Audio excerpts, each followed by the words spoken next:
500,000 people live right on top of a supervolcano, and it's waking up again. We're in the city of Naples, south of Italy. It's one of the most densely populated urban areas in Europe. On the surface, there's plenty of ancient churches, cobblestone streets, and romantic restaurants with some of the best food in the world. But directly beneath its streets lies one of the most volatile geological structures on the planet. To make it clear, most people who live there know about it for generations. They have grown accustomed to living alongside a giant that seems too sluggish to pose an immediate threat. But that calculation may be actually changing right now. It's all about Campi Flegrei, or burning fields in English. It's not a single mountain with a crater on the top, but a caldera. A collapsed volcanic system roughly 13 kilometers across, mostly hidden underground and under the sea, with the city of Pozzuoli sitting directly over its most active section. It may sound dreadful, but the last major eruption happened in 1538, and the last time it caused a massive catastrophe for the region was approximately 39,000 years ago. This event was so large, it's believed to have contributed to the decline of Neanderthal populations across Europe. That eruption put enough material into the atmosphere to cool the climate. It reshaped the landscape across a continent, just to mention what Campi Flegrei is capable of. For the last decades, the main threat, rising magma, was monitored by the scientists. The standard process is relatively simple. Magma rises, pressure builds. Eventually the surface gives way and you get an eruption. We can rely on warning signs like ground deformation or gas emissions. As long as anyone has been measuring it, Campi Flegrei has been showing all of these signs in cycles, including the ground in Pozzuoli. It has risen and fallen by meters over the past century. Earthquakes are happening regularly in this area. We call it bradysseism, the slow rise and fall of the ground above an active volcanic system. Researchers thought they understood the process until two new studies came out, one in 2023, one in 2025. And what they found changed the picture completely. It appears that the rising magma isn't the only threat. Something else has been building underneath Pozzuoli, something that scientists, for all their monitoring and all their models, missed entirely for decades. And understanding what they found requires thinking about the system in a completely different way. Think of a pressure cooker. Water is trapped, the lid is sealed, and the thermal energy begins to soar.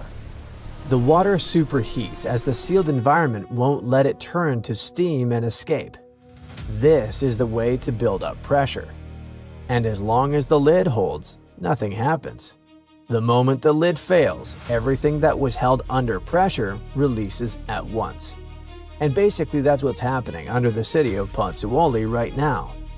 We hadn't fully appreciated a sealing mechanism in the rock above the hydrothermal system beneath the town. Superheated water and steam have been accumulating under pressure for years, but the rock above it keeps resealing itself. Sometimes the pressure cracks the rock, creating a gap. Then it was flooded by hydrothermal fluids. As they cooled down, the cracks were sealed. The lid repairs itself, and the pressure builds again. This cycle of cracking and sealing is what has been causing the earthquakes, not just magma pushing upward as we thought before. Then the 2025 study went even deeper. Artificial intelligence was used to analyze seismic data. This time, researchers identified something hidden beneath the hydrothermal system: a ring fault. This circular fracture structure sitting under the Campi Flegrei could allow a much larger and more sudden release than the gradual cracking that's been happening so far. The ring fault is basically the worst-case scenario hiding inside the thing we were already afraid of, and we missed it for decades. What does this actually mean for the 500,000 people living there? The honest answer is that nobody knows exactly. Those new studies didn't predict an eruption, but clarified the specific mechanism happening underground and our thinking about the risk. The pressure cooker model basically means that the magma reaching the surface isn't our only concern. We should also be worried about the cracking and sealing process and the pressure rising beneath it. The chilling reality is this: the system could reach a breaking point far faster than our evacuation plans allow. And crucially, nobody has ever tried to manage something like this before. There's no playbook for a sealed hydrothermal system building pressure under a living city of 500,000 people. This is not a problem that's been solved somewhere else and applied here. This is new territory. The Italian government prepared civil protection plans for the emergency. There are evacuation protocols.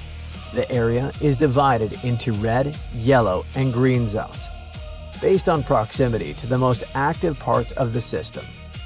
When seismic activity increases significantly, residents in the red zone have been asked to be prepared to leave on short notice.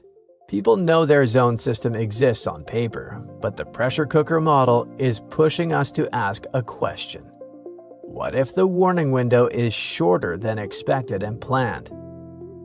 Zoom in for a second to understand better what Bradyseism looks like from the inside. Pozzuoli is a working port city. It has markets and restaurants and apartment buildings and schools. It also has ancient Roman ruins, the Macellum. Actually, this old market, sometimes called Temple of Serapis, is showing us clear evidence of repeated rise and fall of the soil over centuries. The sea level marks on those columns are a geological record written in stone in the middle of a city, showing the rhythm of a system that's been doing this for thousands of years. For the people of Pozzuoli, earthquakes are basically part of their daily life for years. The ground rises and falls, buildings that crack and are repaired. Some of the residents left the city, but many have stayed, being connected to the place and the history. Remember also about the practical difficulty of relocating. All of it keeps people in a zone that scientists are now looking at with new urgency. What are the numbers? Since 2022, the rate of ground uplift has accelerated. Earthquakes have become more frequent. A 4.2 magnitude earthquake in September 2023 was the strongest the area had experienced in 40 years. And it was strong enough to send thousands of people into the streets in the middle of the night. Bradyseism isn't something new, but the rate of change is. Researchers are now concerned not whether Campi Flegrei will erupt, but whether the system is approaching a point where the pressure cooker metaphor stops being a metaphor and becomes a description of an irreversible process and a catastrophe for the local community. On the other hand, we can focus on what volcanologists are trying to tell us. They point out, correctly, that Campi Flegrei has been through intense unrest periods before without erupting. Let's take the 1970s or 1980s when the ground rose by nearly 2 meters. Tens of thousands of people were evacuated, and nothing happened. The problem is that those episodes were not understood correctly as the pressure cooker mechanism wasn't part of the model. The ring fault had not been identified. Scientists were working with an incomplete picture, and the picture they had suggested the system could absorb significant stress without rupturing. Nowadays, we know that the picture is more complicated. The sealed hydrothermal system changed the math, and the acceleration in both ground uplift and seismic frequency since 2022 is happening at rates that don't have a clear precedent in the modern monitoring record. Think of it for a while. 500,000 people and a pressure cooker we only understood a few months ago. Nobody has ever managed this before. Nobody knows exactly how it ends. It happened around 8.7 million years ago. All of a sudden, vast grasslands started to open. Clouds of volcanic gas and ash covered the sky. Flows of lava streamed down the hills and across the plains. Within minutes, black volcanic glass started to rain from above, wiping out animals, crushing plants. It didn't take long before the land caved in. opening giant pits filled with red-hot magma. It was the greatest eruption of the Yellowstone supervolcano. This giant, which is actually one of the largest active volcanic systems on the planet, wasn't named super volcano for nothing. Spreading deep underground and extending for hundreds of miles, supervolcanoes are complicated structures. Experts are still unsure what processes can trigger these fire-breathing monsters and lead to super eruptions. When it happens, more than 240 cubic miles of ash, molten rock, and hot gases get hurled up into the air. 4 super eruptions would be enough to fill the Grand Canyon to the brim. Volcanoes create mountains, but supervolcanoes wipe them off the face of the earth. They change climates and ecosystems. Thankfully, these disastrous events don't happen more often than every 50,000 years or so. Supervolcanoes appear when huge volumes of magma are trying to escape from deep underground and burst through the Earth's surface. Usually, all this magma gets stuck, unable to break through the planet's crust. Large pools of pressurized bubbling magma gather at a depth of several miles. The pressure keeps growing since more and more magma is trying to get to the surface. And then, wham, bam, a super eruption goes off. All those millions of years ago, the first signs of the disaster appeared long before the catastrophe broke out. For thousands of years, the heat had been welling up from within the planet's insides. It had been melting rock beneath the planet's crust, leaving behind huge chambers. Those were filled with a pressurized mixture of semi-solid rock, magma, water vapor, and different gases, including carbon dioxide. All this scorching underground soup was expanding after more and more magma arrived with time. The land over the volcanic system was inching upward, slowly, almost unnoticeably.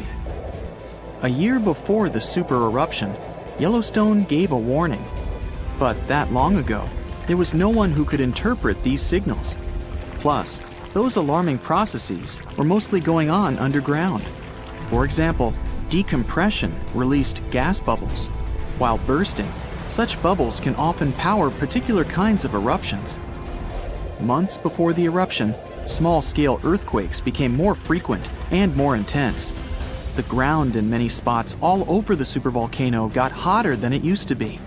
Surface lakes and groundwater also became warmer. If people had been around at that time, they would have noticed unusual steam fogging that area. Not long before the eruption started, the growing pressure pushed the ground over the magma chamber up. This created a dome-shaped uplift. Narrow cracks started to open along the edges of this dome. Imagine opening a bottle with soda after you've shaken it. Something like that was happening near the volcano. The pressure was released through the fractures when gases were bursting out from under the surface. Right before the disaster, the ground around the Yellowstone volcano lifted. Geothermal pools and geysers heated up to boiling temperatures and got more acidic than usual. The magma started to rise toward the surface. At one point, the rock roof of the magma chamber couldn't resist anymore, and the eruption kicked off. Small but constant tremors began to move the ground days before the catastrophe, but the real shaking didn't start until several minutes before the eruption. With a deafening roar, a massive column of lava and ash hurtled up into the air to a height of over 16 miles. Within several minutes, a pyroclastic flow rushed across the area at a phenomenal hurricane-force speed. Such a flow is a liquid mixture of half-solid lava pieces, volcanic ash, and hot, expanding gases. It looked like an extremely hot, toxic snow avalanche. With the temperature of more than 1,300 degrees Fahrenheit, it was burning everything in its path. The volcano kept pumping ash for days on end. The air in that area heated up to 570 degrees Fahrenheit. For all living creatures, ash fallout was one of the most dangerous consequences of the eruption. Volcanic ash turns into glassy cement within seconds after being inhaled and getting in the lungs. Most animals didn't have a chance to survive. Even thick trees started to collapse under the weight of this dense substance. It only took a couple of days until a 10-feet layer of ash covered the territory of about 50 miles around the center of the eruption. In the end, tiny particles of volcanic ash coated almost all the western part of North America. After the ash got into the stratosphere, the temperatures all over the world started to drop. The eruption was rich in sulfur, which is an effective sun blocker. That's why it soon got so cold that there was no summer in the whole world for the next several years. The monsoon seasons changed. Animals couldn't find food and clean water. This natural disaster, called the Gray's Landing supereruption, was colossal. That's how researchers described it in their recent studies. It covered more than 8,900 square miles of what's now southern Idaho and northern Nevada. The streams of lava enameled an area as large as New Jersey in scorching hot volcanic glass. It instantly sterilized the land surface, wiping out all the plant life that had been thriving there before. There have been at least 3 other supereruptions in the history of the Yellowstone volcano. They happened 2.1 million, 1.3 million, and 64,000 years ago. They were 6,000, 700, and 2,500 times more powerful than the devastating eruption of Mount St. Helens in Washington state in 1980. The most recent supereruption was dubbed the Lava Creek Eruption. It formed the Yellowstone caldera after spewing out 240 cubic miles of rock, dust, and volcanic ash. These days, Yellowstone National Park is a mind-boggling collection of 10,000 mud pots, hot springs, geysers, and vents emitting volcanic gases. Heat-loving microorganisms live in most of them. They paint the park in its brilliant colors. The most famous geyser is called Old Faithful. It got this name at the end of the 19th century because of how regular its eruptions were.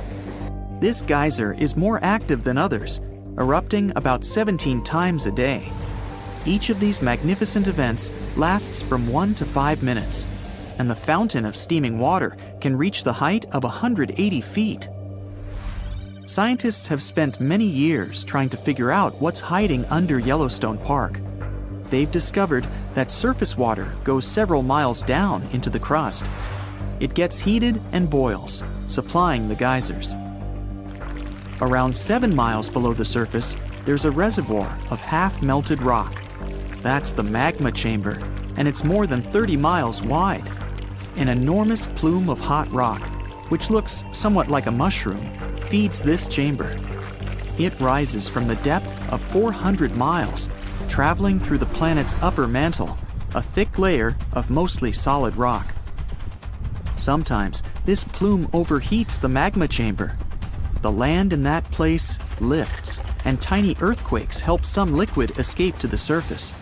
The pressure inside the chamber drops, and the ground lowers again. Since 2004, some parts of the Yellowstone caldera, which is a clever word for a volcanic crater, have been surging upward much faster than usual. The rate's been almost 3 inches per year. No uplift has been that quick since scientists started close observations in the 1970s. And still, experts are sure the supervolcano doesn't present any danger these days. For an eruption to happen, the magma inside has to be at least 50% molten. With Yellowstone, this number is just 5 to 15%. Even if there's some volcanic activity, it's more likely to be a spurt of oozing molten rock, known as a lava flow.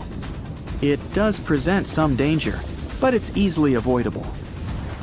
Or it can be a hydrothermal explosion. Then, a large volume of superheated water trapped below the surface will rapidly turn from liquid into steam. This steam, along with boiling water, mud, and pieces of rock, will burst through the surface with great force. Then, the debris will litter the area of up to several miles in diameter. In 2015, a volcano erupted, and the seafloor dropped about 8 feet, like an elevator giving up mid-ride. By then, scientists had already put wires and sensors all over the place. The idea here was simple. Since it erupted fairly often, They wanted to predict the next disaster, and they sorta did. They circled 2025 in red and waited. Except nothing happened. But the ground is still swelling and quaking almost daily, and now everyone is worried. Let's see why. Axial Seamount is a volcano about 300 miles off the Oregon coast. But to really find it, you would need to dive almost a full mile. You'll also find something unexpected there – yellow cables, miles of them. This is one of the most watched volcanoes on the planet. Through a massive project called the Ocean Observatories Initiative, or OOI, scientists draped the underwater mountain in 550 miles of fiber optic cable. Sadly, it's an observatory in name only, serving more as a science experiment than a proper observatory. There's no cool-looking dome where people live and research underwater. These cables power a massive network of sensors. They count earthquakes, track the ground rising by fractions of an inch, and listen to the magma rumble. These sensors are so sensitive that they can feel the moon. When the tides rise, the extra water presses down on the volcano and sets off tiny earthquakes. To put this all in place, they had to use remote-controlled robots that dove down and physically plugged those sensors into the network. Plugging a TV into an extension cable in a dark room is hard. Now imagine doing that 4,600 feet under the surface. You're using a robot arm, and the pressure is strong enough to crush a small pickup truck. But why go through all this trouble? Volcanoes are lazy. Most sleep for centuries. Some wake up once, flood half a continent with ash, and then go quiet for hundreds of millions of years. If you study volcanoes, you might wait your entire career and never see a single drop of lava. But Axial sits right where two tectonic plates are ripping apart. Magma is constantly refueling the tank. It's not the type that needs to wait hundreds of years to recharge. It can erupt every decade or so. Now, it doesn't blow its top like Mount St. Helens. There's no earth-shattering kaboom. Instead, the ground swells up, cracks open, and lava pours out quietly to create new rock. When the floor cracks, it blasts out a massive cloud of superheated water called megaplume that's packed with subsurface bacteria. It rises thousands of feet high and looks like a blizzard of white snow shooting through the dark ocean. Each eruption basically resets the biome, forcing life in the area to start over. That combination, frequent and calm, makes it perfect for study. It erupts often enough that we can actually collect data, and is predictable enough that we can build a model around it. By 2014, the observatory had already been in place, just in time for the eruption that happened in 2015. Scientists caught the whole event live. They had sensors on the seafloor that showed the ground puffing up like a giant balloon as melted rock gathered underneath. The ground rose up several feet until the pressure made the rock start to crack. This caused thousands of tiny earthquakes in just one afternoon. Then, miles-long cracks ripped open and lava poured out. As that magma leaked out, the ground lost its support. Eventually, the seafloor inside the volcano's crater collapsed. The whole point of capturing 2015 was to build a baseline. This is what right before an eruption looks like. So when the crater floor started rising again and the quake counts climbed, scientists figured Axial was heading toward another eruption in 2025. And then, nothing. Nada. Zippo. The signals reached the same zone that worked last time, but there was no eruption. It's like pumping air into a tire until it should blow, and it doesn't. So what went wrong for the researchers expecting a quiet explosion? What likely happened is that the volcano stalled. In 2015, the ground rose quickly, but nature likely changed the tempo. Magma is still filling the chamber, but it's pumping in slower than it did 10 years ago. It's also possible that the rock is stronger now, holding cracks better, forcing the volcano to swell even more. Now, there's also a third option, a quiet leak. Tiny fractures could be hissing out just enough pressure to delay the main event, keeping the volcano in a state of suspended animation, ready to blow but lacking the spark. And even with all the data, it's still hard to tell the difference between almost ready and about to break. That's why the forecast slid from 2025 to mid to late 2026. The volcano stayed active, but the buildup slowed, pushing the breaking point back by about a year. But why is this making scientists nervous? When you hear about the consequences of eruptions, it's easy to imagine a tsunami heading for the coast. Well, it's not. You can keep your surfboard in the garage. This is a deep ocean event. The water absorbs almost all the energy. The surface might get a little bubbly, but nobody on the beach is going to spill their drink. The people sweating are the ones who paid for the robots. The problem is that the lab is sitting inside a test tube. Remember, the volcano is currently overcharged. It has already swelled past the point where it usually pops. If it waits until late 2026 to finally let go, it could have accumulated significantly more magma than it did in 2015. A bigger eruption means new, cool data, but it also means a much larger volume of lava. Those expensive yellow cables and delicate sensors, they're sitting right in the splash zone. If the lava follows the old paths, the gear is fine. But an overpressurized release could rip open new cracks in the seafloor. If that happens, researchers could lose millions of dollars of equipment in seconds. Scientists might be watching the feed live, see a wall of molten glass, and then static. But the real worry isn't the money. Axial is supposed to be the gold standard. It's the most monitored square mile of the ocean floor on Earth. It was supposed to be the easy one. If our prediction model fails here, well, it's a bad sign. We have every sensor imaginable, and we still don't understand underwater volcanoes as well as we thought.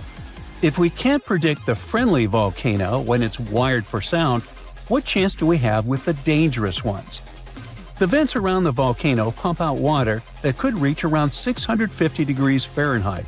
On the surface, that would instantly turn to steam. Down here, the pressure is so intense that the water can't boil. But it's so hot it can dissolve minerals. The place is also loud. If you could hear it, it would sound like a jet engine on a runway. Plus, the area is carpeted in tube worms. They look like giant 6-foot-tall white pipes with bright red tips. They don't make biological sense. They have no eyes, no mouths, and no stomachs. They don't eat food at all. Instead, they host bacteria inside their bodies that turn the volcano's toxic sulfur gas into sugar.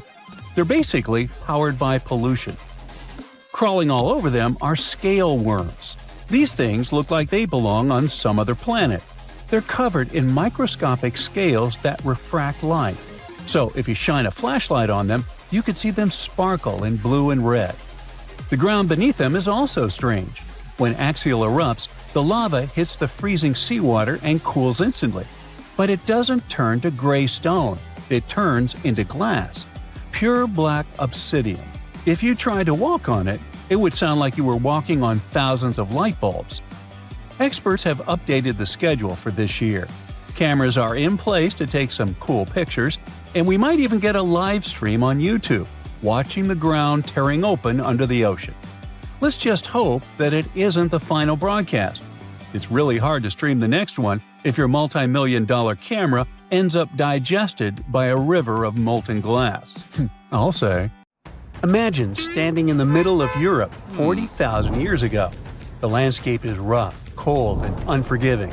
Fast food is scarce, and there's no internet. Suddenly, from out of the woods steps a figure, stocky, strong, and with a face that is quite unusual. This human looks similar to us, but something about them is different. Their brow is heavy, their nose is broad, and their body seems to be built to fight nature itself. Well, congrats! You've just met a Neanderthal. You might have thought that Neanderthals were basically ancient humans, but that's not really true. We come from the same genus called Homo, but we, all modern humans, belong to one same species called Homo sapiens. However, there used to be lots of human species before, and Homo neanderthalensis was just one of them. And they actually were kind of cooler than us. So what in the world has happened to them? Neanderthals lived for a long time, for about 360,000 years, across Europe and parts of Asia. 40,000 years ago, the place we now call southern Italy was sitting on top of a huge disaster. a massive supervolcano called Completeness. This big boy is huge, about 9 miles wide. That's about 10 to 20 minutes in a car to get across it all. But there were no cars then, remember? At the time, it was quiet for a while, but one day, suddenly, it blew in what became one of the biggest volcanic eruptions Europe had seen in 200,000 years. The catastrophe was so crazy that ash, gases, and debris altered the climate across the entire continent. What comes next is usually called a volcanic winter. Average temperatures drop, the sky gets darker, and life becomes even harsher than it already is. The eruption, known as the Companion Ingembrite, caused Europe to cool by as much as 7 degrees Fahrenheit. Doesn't sound like much? Well, the drop of even 1 degree would cause winters to become harsher, causing horrible snowfall, rains, and floods. Crops would struggle to grow, leading to food shortages. The weather would go wild, too, with storms and droughts. Hey, kind of like now. Except multiply this by 7. Events like these caused some huge chaos in modern times. You can imagine what it did to the Neanderthals.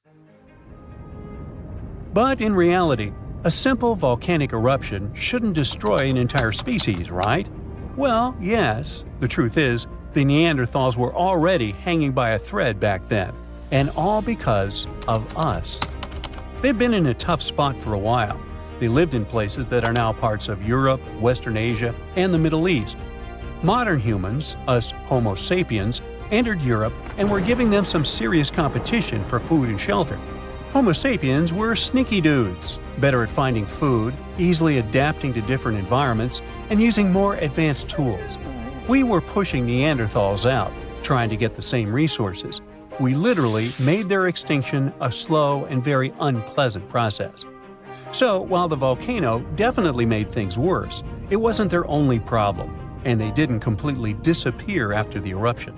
Some of them hung on in isolated places, like Gibraltar, for another 12,000 years. That's because it's likely most of the severe cooling actually happened farther east, away from where the Neanderthals were trying to survive, and it didn't hit their homes as hard as we thought.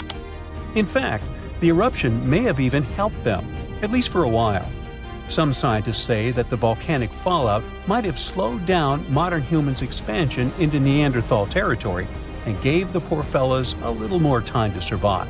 So, the Completeness eruption was a nasty event, but it only delayed the inevitable. Completeness is a wild card. It's also known as the Fields of Fire. The air itself there is thick with legend. The Greeks and Romans believed this volcano was the gateway to the underworld. Even an ancient Roman poet, Virgil, mentioned this in his famous story, the Aeneid. The hero Aeneas must descend into the underworld, and this place is exactly where he starts. Back in the day, this landscape was full of Roman villas, spas, and fish ponds. The elite had the time of their lives there. What they didn't know, though, was that they were standing on treacherous ground that could go crazy at any moment. The Completeness is not your typical volcano. You'd imagine a single towering peak, but the landscape looks deceivingly calm, with small features popping up here and there. But if you flew above it, the sight would be insane. A gigantic circular basin, peppered with volcanic cones and craters, like scars from the Earth's violent past. The danger here lies in its subtlety. The ground beneath your feet is constantly shifting, even when you don't notice it. Every so often, the land rises, only to sink again, sometimes by several feet, as magma or gas moves beneath the surface. It's incredibly creepy. The risk is almost invisible. The Completeness is a massive depression formed by 2 colossal volcanic eruptions. One of them was the one that cooked Neanderthals, and another happened 15,000 years ago. The most famous eruption, though, happened in the 16th century, and it was horrifying. The year was 1538. For years, the people of Paswali had noticed something unsettling. Land that once sat below the waves was slowly rising. What was once the sea had become new ground. Rumblings from deep within the earth were terrifying, but had become a normal part of life. Earthquakes started in the early 1530s, small at first, but in just 8 years, they became the norm. Until one day, on September 28th, horrifying tremors shook the ground. By the next evening, as the sun dipped below the horizon, a massive crack ripped open the earth near the ancient Roman town of Tripurgoli. From this gash spewed fire, smoke, and a rain of volcanic ash miles away. It was thick and muddy, likely mixed with underground water. The ground trembled as hot pumice rock was thrown high into the air. And then a new mountain began to rise from the land. This was the birth of what we now call Monte Nuovo. Eventually, things seemed to calm down, as if the earth was catching its breath.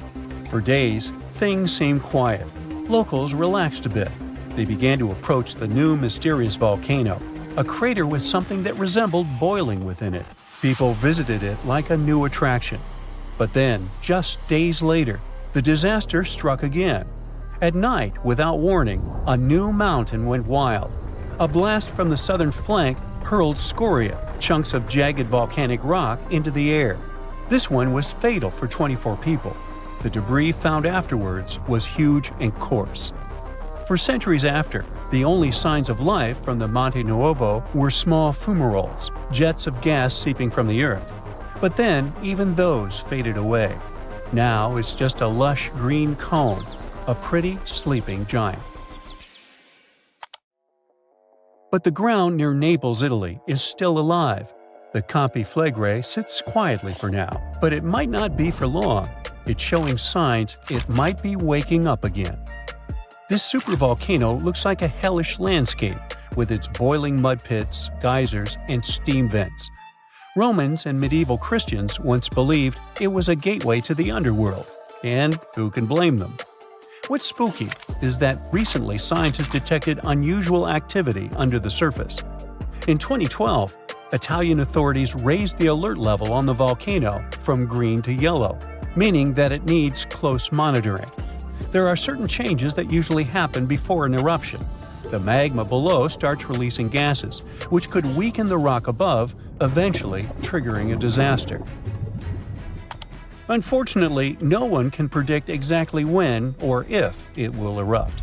But if it does, the consequences could range from a minor inconvenience for locals to a global catastrophe. Its last tiny eruption happened in the 16th century, and it wasn't too bad. But if history repeats itself, like it was with Neanderthals, we're all cooked.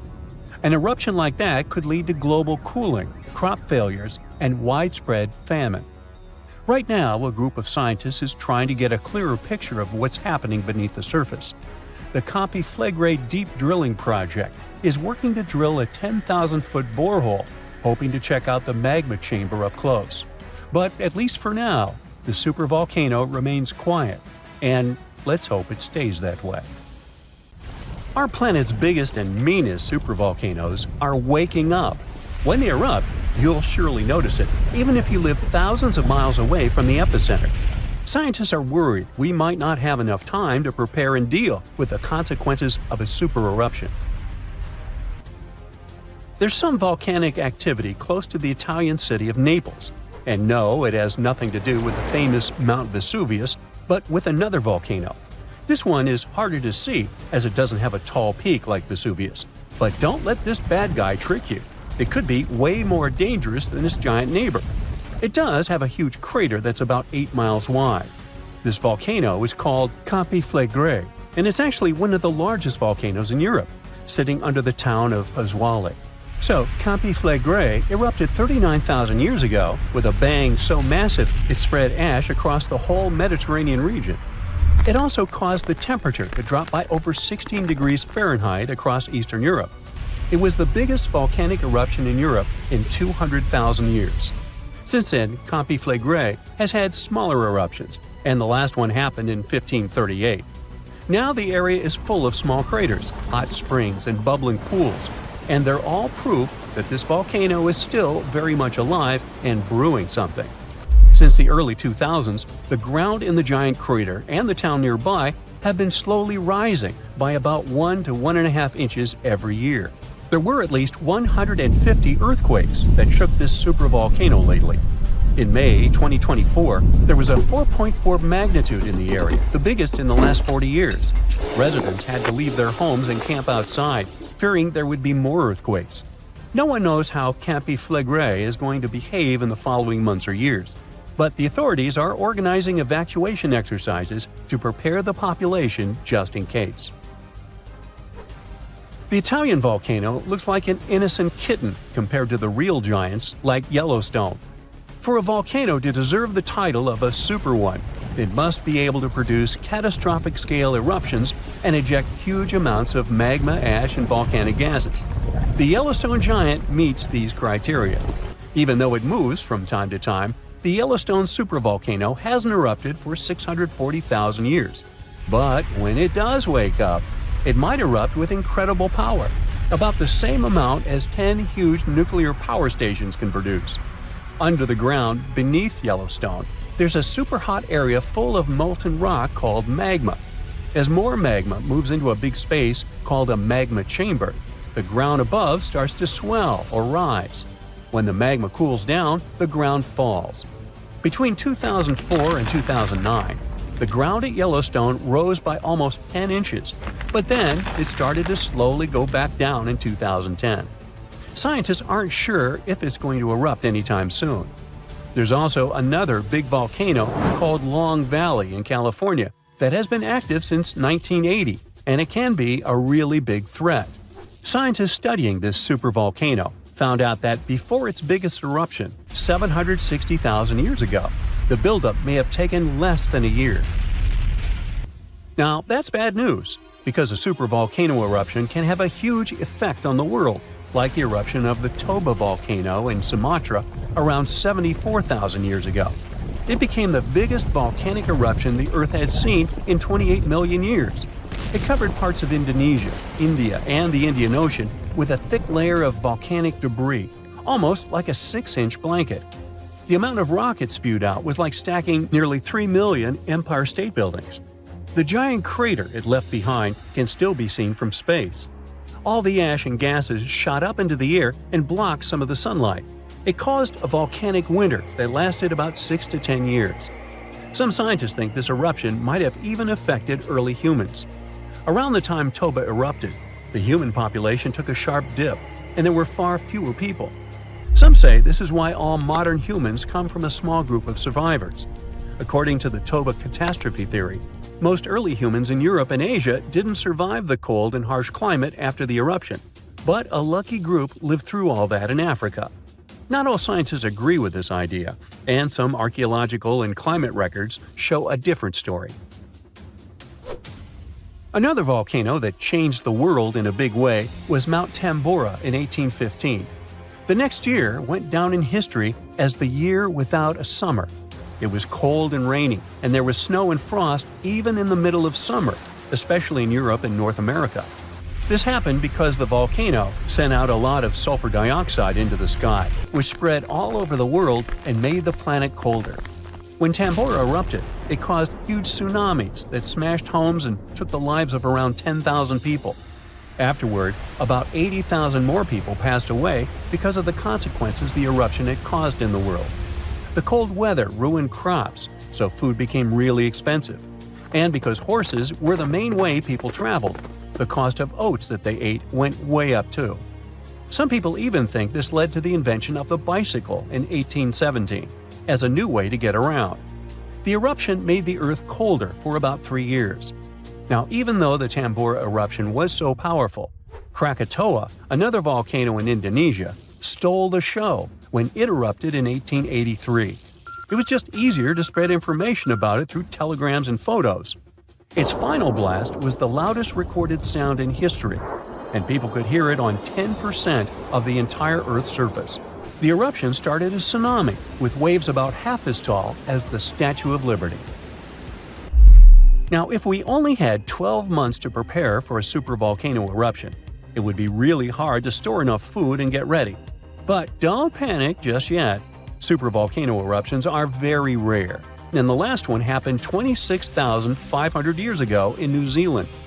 Scientists think that a super eruption happens once every 100,000 years on average. But the sad part here is that the Earth doesn't follow a perfect timeline.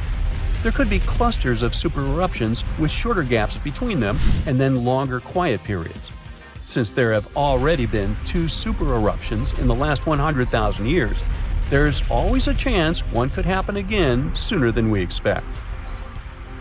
Plus, although there are places like Yellowstone and Long Valley where we expect volcanoes to erupt, there are less obvious possible hotspots. In Chile, there's a volcano called Laguna del Maule that has erupted in the past and left behind a huge crater. Over the last 20 years, the ground there has been swelling really fast, rising up to almost 1 foot a year. Some people are worried that this could be a sign of a big eruption coming. But scientists say there's not enough magma yet to cause a super eruption. In Bolivia, the Jutarancu volcano is also acting up. It's part of a group of volcanoes that have caused super eruptions in the past. Since the 1960s, the ground around Jutarancu has been lifting, but the last eruption was 250,000 years ago. Even though the magma might be rising, it's not enough to worry about just yet. The chances of a super eruption happening during our lifetime are 1 in 1,400, which is pretty low, so you don't need to worry too much. But just like someone wins the lottery every week with very small chances, a super eruption could happen sometime in the future, and when it does, we'll need to be The floor is lava. Haha, just kidding. But honestly, it's kind of falling apart. You might not feel it yet, but a huge part of North America has already lost 37 miles worth of rock from its foundation. And no, this isn't about earthquakes or giant sinkholes. It's about the continent losing pieces of the very thing that keeps the ground from wobbling around like a bad carnival ride. A team of researchers has just dropped a geological bombshell. Part of North America's ground is thinning out like a very sad, very slow ice cream drip. How do they know? They basically gave Earth a high-tech full-body MRI and created 3D maps showing how rocks once considered indestructible are now melting away into the planet's guts, like an upside-down cheese pizza inside an oven. But to really understand this mess, you first have to meet my old friends, cratons. Cratons are like the roots of the continents. They're thick, tough, and ancient. We're talking billions of years old. These bad boys survived meteor impacts, supervolcanoes, and even the tectonic movement of plates. If the plates got into fistfights, for example, you can bet we would see mountain ranges being born. If they got a divorce, drifting apart from each other, then a whole new ocean would be born. All of these things leave scars on the surface of Earth, but the cratons seem to always remain unfazed, like the cockroaches of geology. And since a craton can basically get punched in the face and feel nothing, scientists always assumed these things were nearly indestructible. But then, a group of researchers took their fancy machines to the test and realized that, wait, the cratons are falling apart? How? Enter the Farallon Plate, a really ancient tectonic plate that started to slide under North America's major plate over 100 million years ago. This is a pretty normal process, actually. It's called subduction, and it's how Earth recycles rocks and keeps itself from overheating. This subduction thing has been happening for so long that, by now, the Farallon is almost 400 miles away from the craton, sitting pretty chill at the lower mantle, weirdly close to the outer core of our planet. But the Farallon has been causing trouble, like that one roommate who moved out but keeps leaving weird stuff in the fridge. You see, as it sinks, it tugs on the bottom of North America's foundation, stretching it out and causing pieces to fall off into the deep mantle. And if that wasn't enough drama, the sinking Farallon has also leaked water and carbon dioxide into the surrounding rocks, making the craton even softer and easier to shred apart. Thanks, Farallon. Very cool of you. By studying hundreds of earthquakes across thousands of monitoring stations, scientists have confirmed the story. Big chunks of continental material are dripping downward, thinning the craton by as much as 37 miles. That's more missing rocks than can fit into a milk carton. Sounds dramatic, right? But don't worry. This is happening at a snail's pace. It'll take millions of years for anything noticeable to happen. your great few grandkids from the distant future might still be standing on solid ground. But don't get too comfy. This thing may not be an urgent problem, but there's another type of sinking that's happening faster than you can say, "Help." Here's the thing. By 2050, at least 32 major cities in the US, including New York, Baltimore, and Charleston, could be partially underwater. And guess what? This one is mostly our fault. Scientists noticed that since 2007, some cities have been sinking into the ground between 0.04 and 0.08 inches every year. Charleston, in South Carolina, is pulling ahead in the worst way possible, sinking 0.15 inches annually. Sure, these numbers sound tiny and a bit ridiculous, but Charleston is barely 9 feet above sea level, and a little sinking goes a long way when the ocean is breathing down your neck. On really bad flood days, people there have to abandon their cars and basically swim home.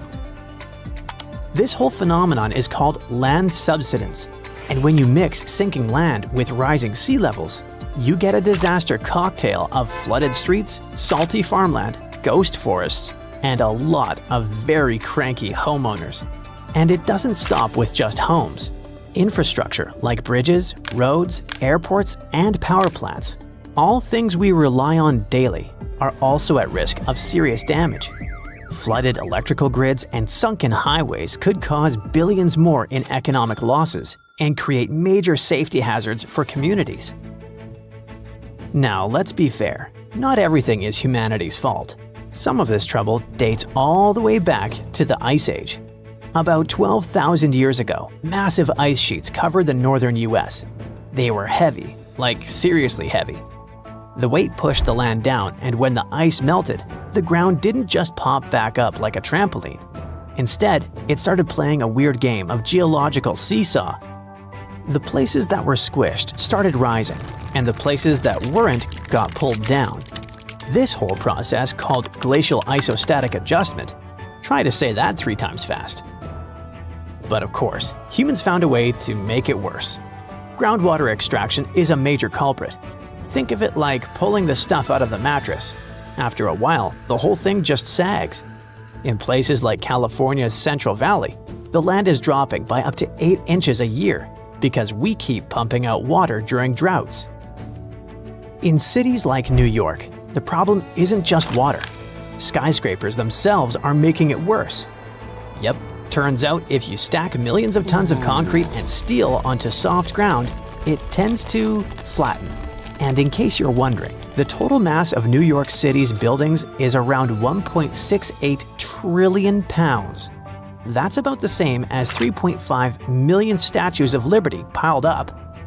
With so much weight concentrated over a relatively small area, the underlying soils have no choice but to compress over time. And if you thought it couldn't get messier, think again. We've been building dams, which stop rivers from delivering fresh sediment to coastal areas. That sediment is kind of like Mother Nature's way of fluffing the ground back up. Without it, coastal lands are compacting like an old sponge. Plus, when wetlands are drained for agriculture or construction, the peaty soil dries out and collapses. Honestly, it's like the ground just can't catch a break. Scientists also noticed that the areas that used to be lush wetlands are now among the fastest sinking spots in the country, especially along the Gulf Coast. Louisiana, for example, is losing about a football field of land because of this mix of subsidence and rising seas. So what's the end game here for us regular people who just want to live above sea level? Well, it's not looking great. Ghost forests, which are basically drowned woodlands, are popping up. Farmland is turning salty and unusable. And even sunny day flooding, where streets flood without any rain, is becoming a thing. Yikes! Meanwhile, over on the West Coast, California is not exactly winning either. San Francisco and Los Angeles are both sinking, which means that rising sea levels could hit them twice as hard and twice as fast. In some places like the Palos Verdes Peninsula, the ground has been sinking so fast, people over there might as well live like moles. So, is America turning into the next Atlantis? Probably not next week, but without serious action, like cutting back on groundwater pumping and planning smarter cities, at least 500,000 people are in serious danger. And the housing damage could easily rack up a jaw-dropping $109 billion by 2050. In the end, while North America isn't about to sink like a poorly made souffle, it's definitely showing some cracks in the crust.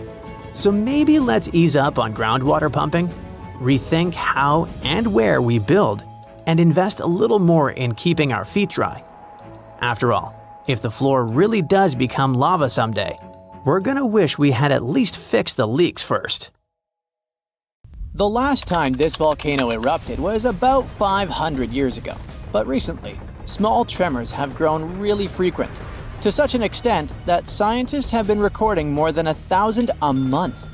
I'm talking about the Campi Flegrei supervolcano in Italy.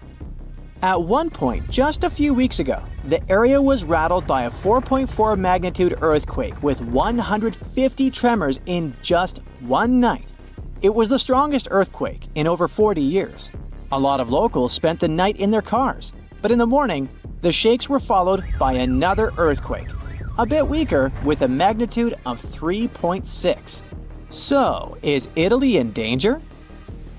Well, the quake itself wasn't big enough to cause serious damage, but it evoked a lot of panic.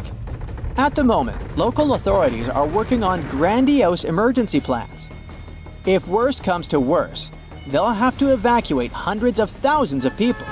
One of the reasons is the proximity of this area to Naples with more than 3 million inhabitants.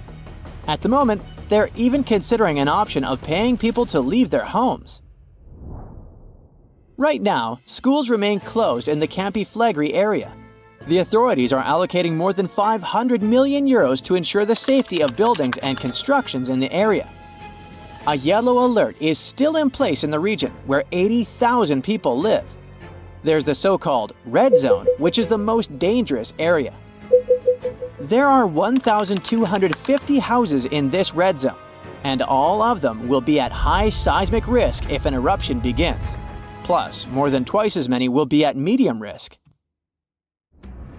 Italy is a country prone to seismic activity, and Pozzuoli is a densely populated area that is located on one of the most dangerous supervolcanoes in Europe. Campi Flegrei has 24 hidden underground craters and dwarfs the better-known Vesuvius. Yes, the very volcano that wiped the ancient Roman city of Pompeii off the face of the earth in 79 CE. This city thrived near the base of Mount Vesuvius at the Bay of Naples. In the time of the early Roman Empire, 20,000 people lived in Pompeii. They were merchants, manufacturers, farmers, and others. The soil in the region was rich and fertile, so there were lots of orchards and vineyards. Strangely, no one knew that this black earth was the legacy of an earlier eruption of Mount Vesuvius. The area was a favorite summer destination for rich Romans. Sadly, at noon on August 24, 79 CE, all this prosperity came to an end. The peak of Mount Vesuvius exploded, sending a 10-mile-high mushroom cloud of ash and pumice into the stratosphere. For the next 12 hours, the eruption was wreaking havoc on the city. Volcanic ash and a hail of pumice stones, some of which were 3 inches in diameter, showered Pompeii. It forced the city's occupants to flee in terror. Around 2,000 people holed up in stone structures and cellars, paralyzed by fear. They hoped to wait out the eruption. Who knows? Maybe if they had decided to leave the city immediately after the beginning of the eruption, they would have had some chances to survive. A westerly wind protected the city from the first stages of the eruption. But soon, a giant cloud of hot ash and gas rushed down the western slope of Vesuvius. It engulfed the city, burning everything in its way.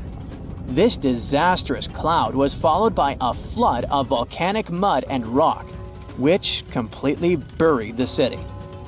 As if the volcano was making sure no one would survive, a cloud of toxic gas poured onto the city, finishing the lives of a few survivors on August 25th.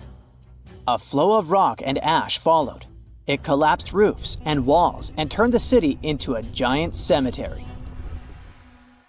When a supervolcano erupts, the consequences are usually catastrophic. Supervolcanoes have at least once had an eruption with a volcanic explosivity index of 8, which is the largest recorded number on the index. Supervolcanoes are often extremely large, with no cone at all. That's because they're typically the remains of gigantic magma chambers that once flared up, leaving behind a caldera.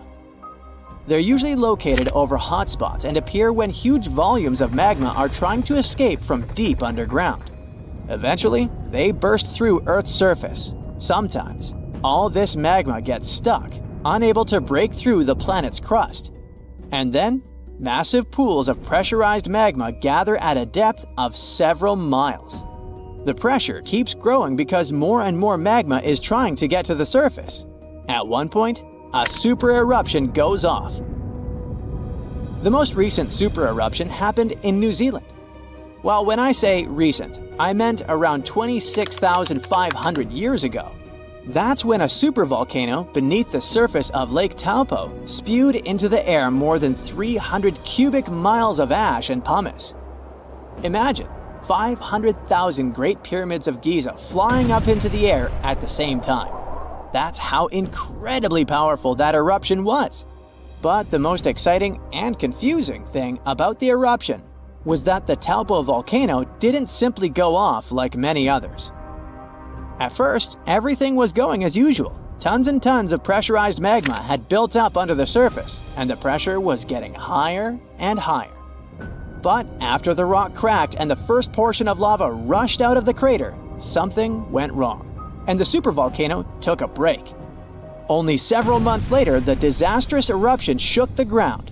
Thousands of tons of lava, rocks, and ash flew high into the atmosphere. The unusual pattern of Taupo still confuses scientists. The Indonesian eruption at Toba Caldera 75,000 years ago was the largest eruption in the last 2 million years. Experts estimate that the eruption could have released hundreds of thousands of tons of sulfuric acid, which might have even caused a several-degree cooling of the planet's surface. But nowadays, the impact is hard to detect because of glaciers that covered the ground afterward. There are also several so-called supervolcanoes that haven't lived up to this name yet because they've never produced any super eruptions. For example, in 1883, Indonesian volcano Krakatoa went off. The power of the eruption tore the volcano's walls open, and cold seawater rushed into its molten insides. The difference in temperatures made the volcano blow up with a deafening boom. It was clearly heard 3,000 miles away in Australia. It earned the blast the title of the loudest sound in history. But even though the consequences of this event were truly catastrophic, it still turned out not powerful enough to be called a super eruption. It only had a volcanic explosivity index of 6. Then, there's also Mauna Loa. It's a shield volcano, which means it won't produce explosive eruptions, but its sheer size makes this monster of a volcano extremely dangerous. At the moment, the volcano seems to be at peace with its surroundings. Research equipment doesn't show any signs of activity on Mauna Loa, but if Mauna Loa did suddenly erupt, lava flows could reach the ocean and the most populated and touristy places like Captain Cook very fast, in a matter of hours. The last time the volcano erupted, lava got as far as the outskirts of Hilo on the other side of the island. That's where the University of Hawaii is located. Luckily, people had a few weeks' warning to get ready for the disaster. Over its recorded history, Mauna Loa has been erupting pretty regularly, almost every 6 years.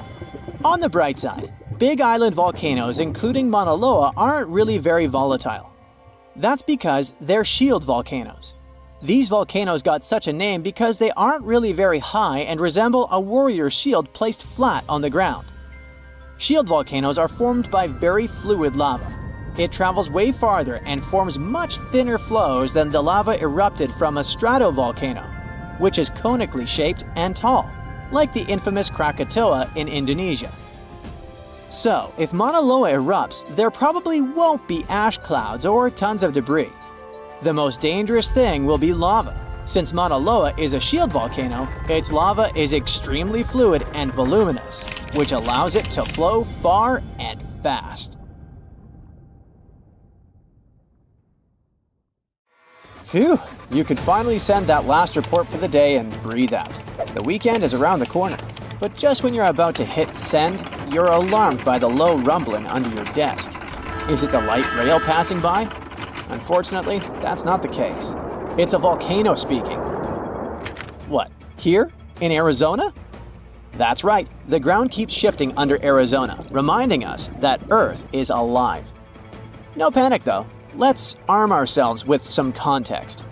20 American states have extinct, active, and dormant, currently sleeping, volcanoes. Among such states, you can find California, New Mexico, Nevada, Utah, and Colorado.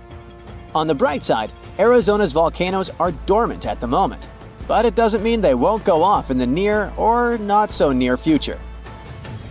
Now, how about traveling to Arizona to check the traces of its active volcanic past? They dot the desert landscapes of this state like spots dot a Dalmatian. There are entire volcanic fields southwest of Phoenix, east of Douglas, near Flagstaff, north of Kingman, and near the Mexico border. The most worrying thing about these fields is that even though they're not active at the moment, eruptions in this region might happen every 1,000 years or so. Well, the time seems to be up. The last powerful and destructive volcanic eruption occurred around 1,000 years ago at the Sunset Crater. Oh, this place is worth paying more attention to. And we will, but a bit later. First, we have to talk about hotspots. No, not that place where you can surf the web. In our volcanic context, a hotspot is a place where insane amounts of heat melt the overlying crust, Earth's thin outer layer, and form volcanoes. This heat rises from the mantle, which is located between our planet's dense, superheated core and the crust. Want to see an example of this type of volcanism? Welcome to the Hawaiian Islands. The Big Island has its active volcanoes because, at the moment, it's situated on top of the Hawaiian hotspot. The older Hawaiian Islands were once there too, but later they drifted off towards the northwest. It happened because that's where the oceanic crust on top of which they sat, namely the Pacific Plate, moved. Now, look at the world's ocean basins. Yes, they're literally dotted with islands that sit on top of hotspots, like Hawaii, Iceland, Samoa, the Galapagos. Those are probably the most famous examples. But don't think that continents can't host hotspots. They can, but those are far less common. One of the most famous continental hotspots is, I bet you know it. Yep, the one beneath the Yellowstone caldera. By the way, the caldera is a vast volcanic crater, especially one formed as a result of a massive eruption that led to the collapse of the mouth of a volcano. The Yellowstone hotspot is basically the creator of Old Faithful and the rest of the hot springs and mud pots for which the national park is famous. Speaking of Old Faithful, let's make a small detour and pay more attention to this wonder of nature. It's one of the most well-known geysers in the world. People have been coming from all over the globe to see it for more than a century. The cool thing about this geyser is that the likes of it can only form under very specific conditions. That's why they're pretty rare. Magma under the surface superheats pockets of underground water. The pressure there keeps growing until it eventually pushes the water upward with immense strength. A certain volcanic rock with a high silica content lines the tunnel through which this water escapes. Basically, it creates a unique pipe that can withstand unbelievable pressure and heat created by the water erupting above the ground. Old Faithful was the very first named geyser in Yellowstone. If you come to visit it expecting the thing to erupt every hour on the hour, you're gonna be disappointed. On average, Old Faithful erupts every 91 minutes or so, which isn't that bad either. Plus, you can download a special app which will provide you with the approximate time of the next eruption. But be very careful while visiting and stay away from the site. The water erupting from the powerful geyser reaches 204 degrees Fahrenheit. The steam is even more scorching, up to 350 degrees Fahrenheit. It's hot enough to bake a cake. But let's get back to our volcanic hotspots. Scientists still don't clearly understand why there aren't many hotspot volcanoes on continental crust. One reason might be that the continental crust is much thicker than the oceanic crust, which is about 4 times as thick on average. Another reason could be that most of Earth's crust, about 2/3 of it, is oceanic. This means that there's less continental crust for hotspots to form under. Now, I bet those of you living in Arizona will appreciate the following info. We'll talk about a volcanic field right in the heart of this state, the San Francisco Volcanic Field. That's a massive area filled with over 600 volcanoes. Yes, they're mostly small, but it doesn't make them any less impressive. They're scattered across 1,800 square miles in northern Arizona, a giant territory. Interestingly, scientists are still debating about whether this volcanic field is actually sitting on top of a hotspot. But one thing they agree upon, the volcanoes in this area get younger as you move east. And this pattern matches up with the North American plate moving west over what could be a stationary hotspot beneath the surface of our planet. Cool, huh? The volcanic hullabaloo in that area started around 6 million years ago. So, in geological terms, it's relatively young. As for the most recent eruption, it happened less than 1,000 years ago. The Sunset Crater, which I mentioned before, the one near Flagstaff, is the most famous vent from that eruption. The Sinagua people had to leave their homes at Wupatki Pueblo because of the eruption. That site is now part of the Wupatki National Monument. There, you can see how people lived in this volcanic region many years ago. If you go to explore this area, you'll notice that most of the volcanoes there are basalt cinder cones, small and steep. The Colorado Plateau has quite dry weather conditions. That's why the volcanoes haven't worn down much. Some of the best examples of those cones, like this one, called the SP crater, still look like they appeared yesterday. But look around. It's not just cinder cones. The San Francisco Volcanic Field also has a stratovolcano, as well as some lava domes that formed from volcanic rocks with more silica than basalt you can find in places like Hawaii. It means they're thicker and don't flow as easily. Anyway, the stratovolcano is going to be one of the most epic sights you'll come across while exploring this volcanic field. Well, not the stratovolcano itself, but the San Francisco peaks, the remains of that giant formation. They stand tall at more than 12,600 feet. That's 4.5 Burj Khalifas placed on top of one another.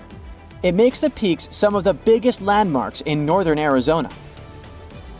They're not only stunning, but also sacred to the Native American people who have lived in the area for many generations. Now, unlike those super active volcanoes in Hawaii, the San Francisco Volcanic Field takes its time, thousands of years between eruptions. But you shouldn't relax just yet. Geologists say another eruption is likely to happen one day. It will probably occur in the remote eastern part of the field, away from big towns. Phew! And if that next eruption is anything like the one that formed Sunset Crater, it would be quite the show. Lava fountains and rivers of lava flowing. At the same time, the next eruption might not happen for centuries, maybe even millennia. Until then, the San Francisco Volcanic Field will remain a hidden gem of volcanic history, waiting for its next fiery performance. Whoa! Earth's surface is shaking. Long cracks split the ground open. Lava rivers are rapidly flowing down the slopes. Deafening noise is filling the air. Rocks and other debris are flying high up. Clouds of volcanic gas and ash cover the sky. Now, this is not a plot of a blockbuster disaster movie. It's what happens when supervolcanoes decide to erupt. But this is likely not the scenario that will take place when the world's largest volcano, Mauna Loa, decides to finish its long nap. In 2021, scientists were sure it would happen soon, but so far, nothing. The volcano's seismicity keeps increasing and then going back to normal. But you never know when this giant will finally come back to life. That's why experts have been monitoring geological activity on Hawaii's largest island for quite some time. The Big Island of Hawaii is made up of 5 volcanoes, including the most active on the planet, Kilauea, and the largest, Mauna Loa. This gigantic thing makes up almost half the landmass of the island. And what lava Kilauea emits in one day, Mauna Loa could spew out within 20 minutes. That's what it did in 1984. While Mauna Loa's smaller sibling has been throwing tantrums for a while, the giant has been slumbering ever since its last eruption. But very recently, the Hawaii Volcano Observatory has recorded more than 200 mini-earthquakes below Mauna Loa. It likely means an increased flow of magma down there. Good morning! The volcano might be waking up. Or not. If Mauna Loa did suddenly erupt, lava flows could reach the ocean and the most populated and touristy places, like Captain Cook, very quickly, in a matter of hours. In 1984, the last time the volcano erupted, lava got as far as the outskirts of Hilo on the other side of the island. That's where a campus of the University of Hawaii is found. Luckily, people had a few weeks' warning to get ready for the disaster. These days, locals have special go bags ready with the most important stuff, including documents and money. Such precautions can come in handy in case of an emergency evacuation. Even though most Mauna Loa eruptions have so far only affected the summit area, several of them sent lava all the way down to the ocean. And you never know how powerful the next eruption will be. Now, what is the highest mountain on Earth? Mount Everest, you say? Well, it depends. From seafloor to the summit, Mauna Loa is 1,000 feet taller than the famous Himalayan peak. The volcano is so big, it makes the Pacific plate it's sitting on literally slump under its weight. Scientists say that when this monster of a volcano erupts, the volume of lava coming out per unit will be life-threatening. Over its recorded history, Mauna Loa has been erupting regularly, almost every 6 years. And even though the last eruption of the volcano occurred about 40 years ago, scientists are certain it'll happen again. Now, remember the scene I showed you at the beginning? Well, you can relax. It's not likely to happen with Mauna Loa. The thing is, big island volcanoes, including Mauna Loa, aren't very volatile. That's because they're shield volcanoes. These volcanoes got such a name because they aren't really very high and resemble a warrior's shield placed flat on the ground. Shield volcanoes get formed by very fluid lava.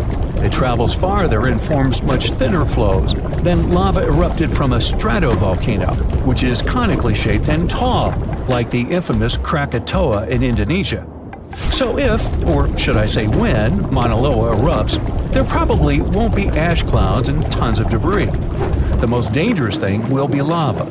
Since Mauna Loa is a shield volcano, its lava is extremely fluid and voluminous, which allows it to flow far and fast. Using theoretical vent maps, experts from the Hawaii Volcano Observatory have made charts of possible lava flows. They're kind of worried about earthquakes clustering at high rates. It likely means that lava is on the move under the surface. 500 to 600 earthquakes per day are a serious reason to be on high alert. On the other hand, it doesn't necessarily mean a disaster or inevitable eruption. Around a decade ago, several earthquakes that happened at the same time signaled that something was happening under Mauna Loa. But an eruption didn't occur. Instead, half the volcano shifted a bit to the south. This way, it probably gave more room to magma so that it had enough space to stay beneath the surface. Now, let's get back to the catastrophic eruption we saw at the beginning of the video. That's what often happens when a supervolcano erupts. Those are volcanoes that have at least once had an eruption with a volcanic explosivity index of 8, which is the largest recorded number on the index. Supervolcanoes are often extremely large, with no cone at all. That's because they're typically the remains of gigantic magma chambers that once flared up, leaving behind a caldera. They're usually found over hot spots. Supervolcanoes can produce super eruptions, and when they do, they blow more than 240 cubic miles of ash, molten rock, and hot gases up into the air. In other words, 4 super eruptions could fill the Grand Canyon to the brim. Supervolcanoes get formed when gigantic volumes of scorching hot magma are trying to escape from deep underground. This magma rises close to the surface but can't break through Earth's crust. That's why a huge pressurized pool of bubbling magma gathers at a depth of only several miles. The pressure keeps growing because more magma is trying to get to the surface until, bam, a super eruption occurs. The most recent super eruption happened in New Zealand. Well, when I say recent, I mean around 26,500 years ago. Nah, I wasn't around then. That's when a supervolcano beneath the surface of Lake Tahoe spewed into the air more than 300 cubic miles of ash and pumice. Imagine 500,000 Great Pyramids of Giza flying up at the same time. That's how incredibly powerful that eruption was. But the most exciting and confusing thing about the eruption was that the Tahoe volcano simply didn't go off like many others. At first, everything was going as usual. More than 200 square miles of magma had built up under the surface, and the pressure was getting higher and higher. But after the rock cracked and the first part of lava rushed out of the crater, something went wrong, and the supervolcano took a break. Only several months later, the disastrous eruption shook the ground, and thousands of tons of lava, rocks, and ash flew high into the atmosphere. But the age of supervolcanoes isn't over. The most infamous of them all is probably the one in Yellowstone National Park. This giant handles at least 3 mega-powerful eruptions, and who knows how many smaller ones. If this monster erupted anywhere as strongly as it did 2.1 million years ago, it would spit out more than 588 cubic miles of red-hot material. You can probably picture it more vividly if I tell you that this volume is comparable to 65 million Capitol rotundas in Washington, D.C. piled together. Wow. Anyway, scientists are sure that Yellowstone doesn't present any danger these days. For an eruption to happen, magma inside must be at least 50% molten. With the Yellowstone caldera, this number is just 5 to 15%. But of course, Yellowstone isn't the only supervolcano on our planet. There's also New Zealand's Tahoe you already know about, Japan's Caldera, California's Long Valley, Indonesia's Toba. Any of them can one day produce a super eruption. There are also several so-called supervolcanoes that haven't lived up to this name yet because they've never produced anything like a super eruption. For example, in 1883, Indonesian volcano Krakatoa went off. The power of the eruption tore the volcano's walls open, and cold seawater rushed into its molten insides. The difference in temperature made the volcano blow up with a deafening boom. It was clearly heard 2,000 miles away in Australia. It earned the blast the title of the loudest sound in history. But even though the consequences of this event were truly catastrophic, it still turned out not powerful enough to be called a super eruption. Experts explain Africa is splitting in 2, and it will look like this. Up close, the process is even more shocking, with a massive crack stretching from Mozambique in the south to the Red Sea in the north. This gap keeps growing every year, tearing apart the land and destroying homes. Now, specialists believe the continent could split much sooner than we expect. Africa is breaking apart because of the Somali Plate movement. Think of it like a dramatic breakup happening with tectonic plates. On the east side, there's the Somali Plate. On the west, we have the Nubian Plate. And during this breakup, the Somali Plate just wants more space, so it's pulling away from the Nubian Plate. This movement is forming the East African Rift, a region where tectonic plates are splitting apart, magma keeps rising from deep below, and a bunch of active volcanoes are being born. So this place is hot, with daytime temperatures that can soar to 130 degrees Fahrenheit, and at night they cool down to 95 degrees. Inside this hot zone, we have the Afar Triangle, also known as the Afar Depression, and its geology is fascinating, as the rifting process is causing valleys, faults, and deep cracks to form in this region. Take, for example, this massive 35-mile-long fissure in Ethiopia's desert. It's also so wide that a person can easily fit inside of it. But what's scary is this crack keeps getting bigger, growing about a half an inch every year. The Nubian and Somali plates moving apart could also lead to a new ocean forming in Africa. This type of process isn't something new. About 150 million years ago, when dinosaurs were still around, a similar tectonic shift created the Atlantic Ocean. The continents were once all clustered together, but when a rift formed in what was Pangaea, it started pulling them apart, splitting the east and west hemispheres. So, a similar thing is happening with this gap in Africa. At some point, experts say the waters of the Indian Ocean might flood the East African Rift Valley, eventually creating a sixth ocean. Now, it's a pity you won't be able to swim in its waters during your lifetime, though. According to geophysicist Ken McDonald, who specializes in tectonic faults, this dramatic rupture could happen in 1 to 5 million years. Trust me, that's considered fast in geologic terms, and way sooner than most experts thought. Now, even though you won't get to watch Africa breaking apart, people there will still see and feel the signs. They might experience intense volcanic eruptions and strong earthquakes as this process slowly unfolds. One example is related to that scary crack in Ethiopia's desert we mentioned earlier.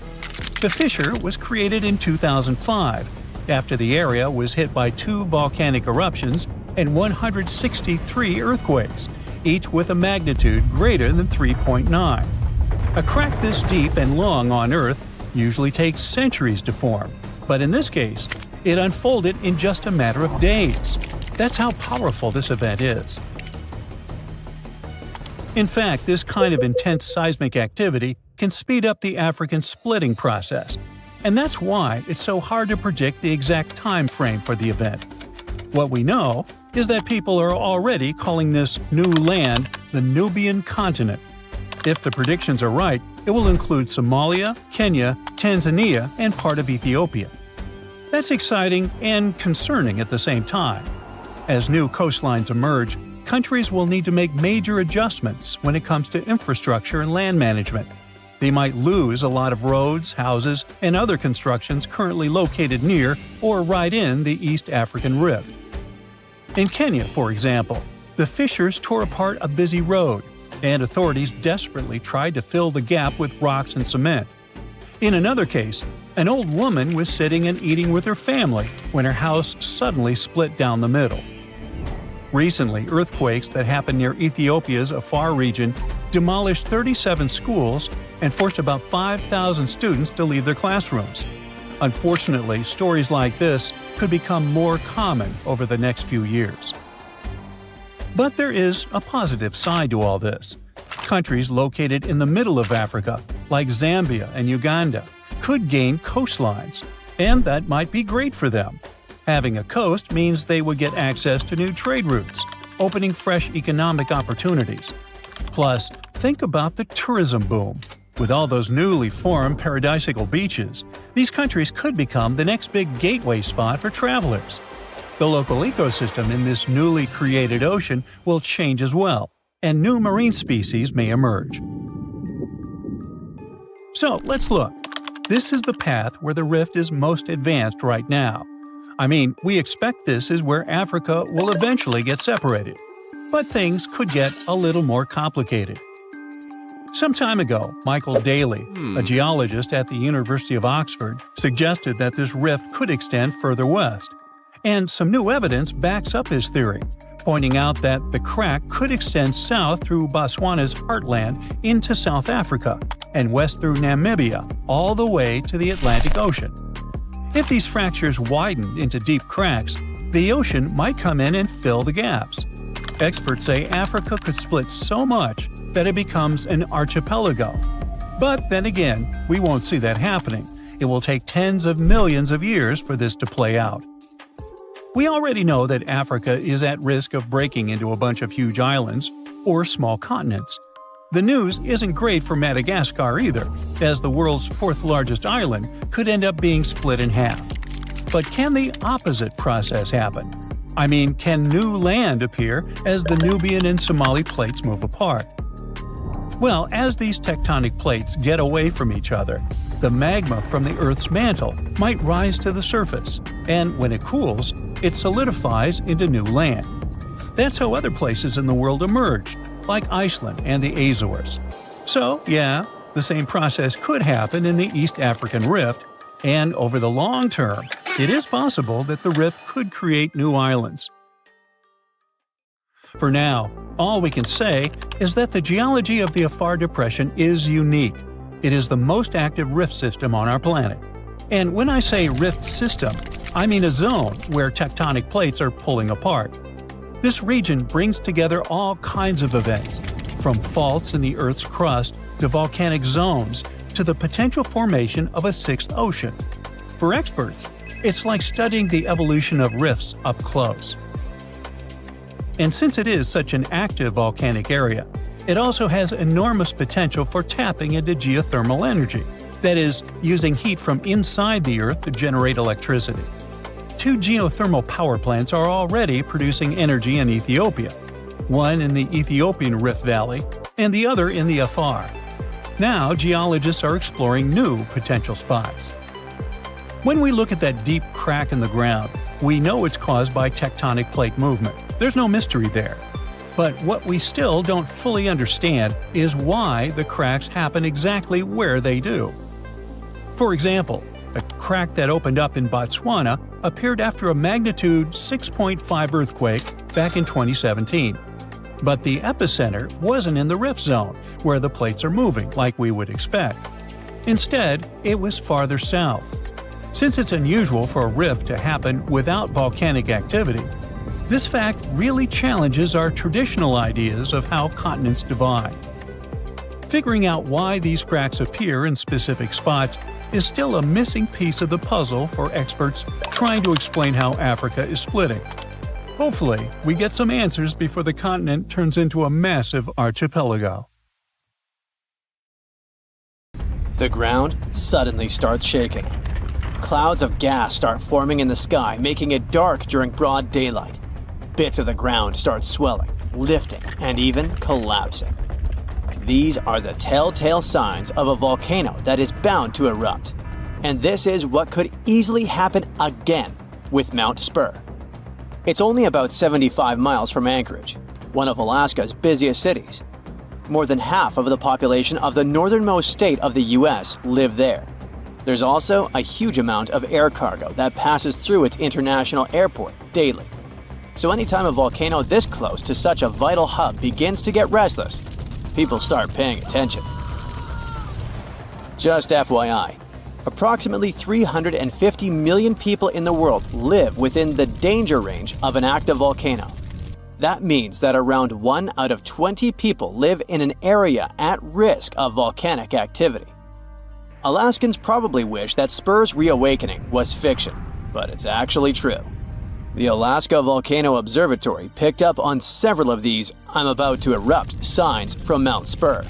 So much so that they raised the alert level to yellow, which means unrest above normal background levels. Spur erupted twice in the 90s, and it was pretty intense. If we were ranking volcanic eruptions on a scale from 1 to 10, these eruptions would rank a 6 or 7. Not that terrible, but still worth 10 to 17 million in damages. However, these numbers are nothing compared to Alaska's 1988 Redoubt eruption, another volcano that erupted and summed up a staggering $345 million in damages. Mainly because its ashes hit aircraft engines, such as the KLM 747 that lost power after all its engines went off due to the ashes. If people weren't paying attention to Alaska's unstable geology before that, well, they surely started to after it. When you think of the hazards of volcanic activity, the first thing that might possibly pop in your mind is Pompeii, Italy. Of course, that's the worst-case scenario. a city being engulfed by lava. Spur may seem innocent compared to Vesuvio, but it still took its toll. The last time it erupted in the 90s, and it threw volcanic aerosols over 60,000 feet into the atmosphere. Let's get our science straight here. Think of volcanic aerosols like liquid particles that are released into the atmosphere during an eruption. These particles are usually created when gases from a volcano, such as sulfur dioxide, combine with water and other particles that exist in our atmosphere.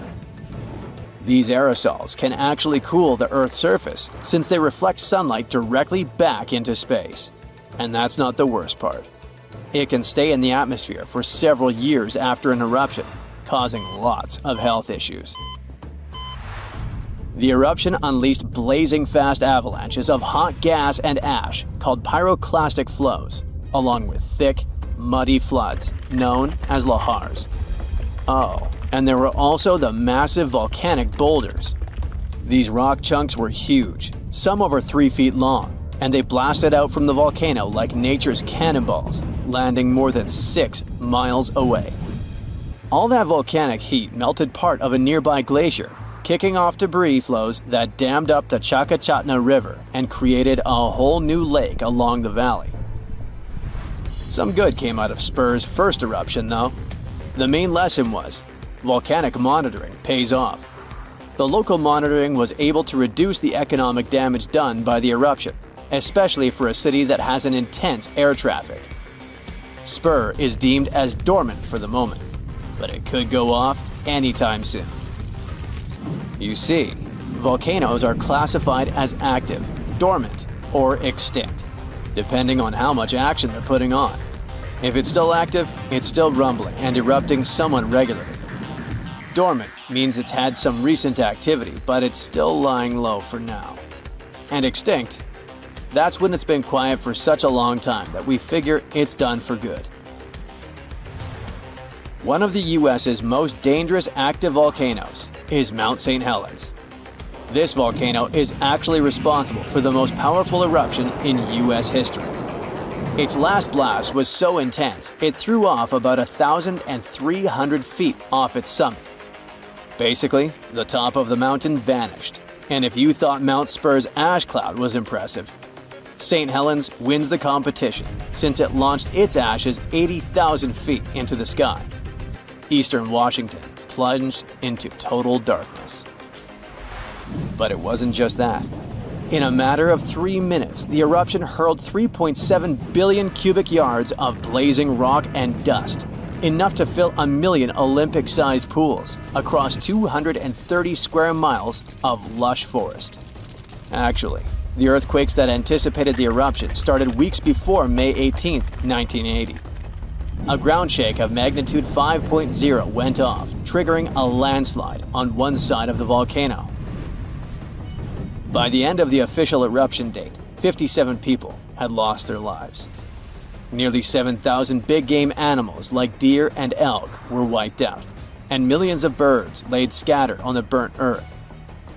Researchers don't think St. Helens will blow at the same magnitude again anytime soon, but they're keeping an eye on it, because this volcano is not exactly finished. By the way, the word volcano comes from the Roman name Vulcan, which was the Roman deity of fire, and they often happen at the meeting point of tectonic plates, which are the pieces of the Earth's surface that fit together like a jigsaw puzzle.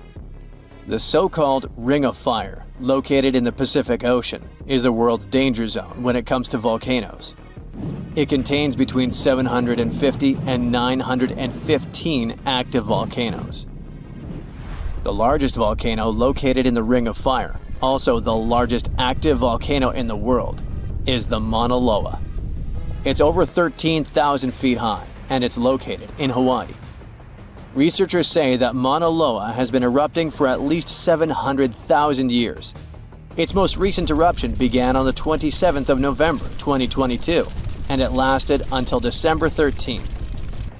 It's been quiet since the 80s until it decided to wake up again. Thanks to constant monitoring by the Hawaiian Volcano Observatory, it didn't cause any casualties when it last erupted. Scientists have been investing big time on volcanic monitoring. not only to reduce economic hazards, but also to save lives. The most recent attempt has been to drill into volcanoes. Recently, a group of scientists went all the way to Iceland in one of the world's volcanic hotspots. There are around 33 active volcanoes in Iceland alone, but the one that is the most interesting to them the most is the Krafla volcano. The Krafla has erupted around 30 times in the last 1,000 years, and its most recent eruption was in the mid-1980s. The project, named Krafla Magma Testbed, or KMT for short, is hoping to advance the understanding of how magma behaves underground. The main advantage of this drilling research is predicting the risk of eruptions, but it can also help to push geothermal energy forward. I mean, can you imagine having electricity that is run by the limitless source of volcano power? The KMT team will begin drilling holes deep into volcanic ground in 2027. They're aiming at reaching over a mile into the ground. After all, it's different to monitor lava activity when it's on the surface than when it is still below ground. This will allow researchers to listen to the pulse of the Earth, according to them. They're saying this research is as revolutionary as the first time man went to the moon. Oh, and speaking of that, I was shocked to discover that volcanoes exist all throughout the solar system. Yep, other planets and moons have volcanoes too. The largest volcano in our solar system is Olympus Mons on Mars. It's a shield volcano, much like the ones that make up the Hawaiian Islands. It's about 370 miles wide. If we transported it all the way back to Earth, it would almost occupy all of Poland. Yikes. 7,500 years ago, the Pacific floor collapsed. Massive landslides buried the seabed in seconds. Fast forward to today, robot subs have examined the place. Scans have revealed proof of at least 10 distinct cyclical megaquakes. Now, researchers warn, the plates are still locked and building pressure, even today. If they start moving, that could trigger new red alert earthquakes and send disastrous tsunamis toward the coast. Let's look at the map. The fault here is like a giant zipper. It's over 600 miles, stretching from Northern California to Canada.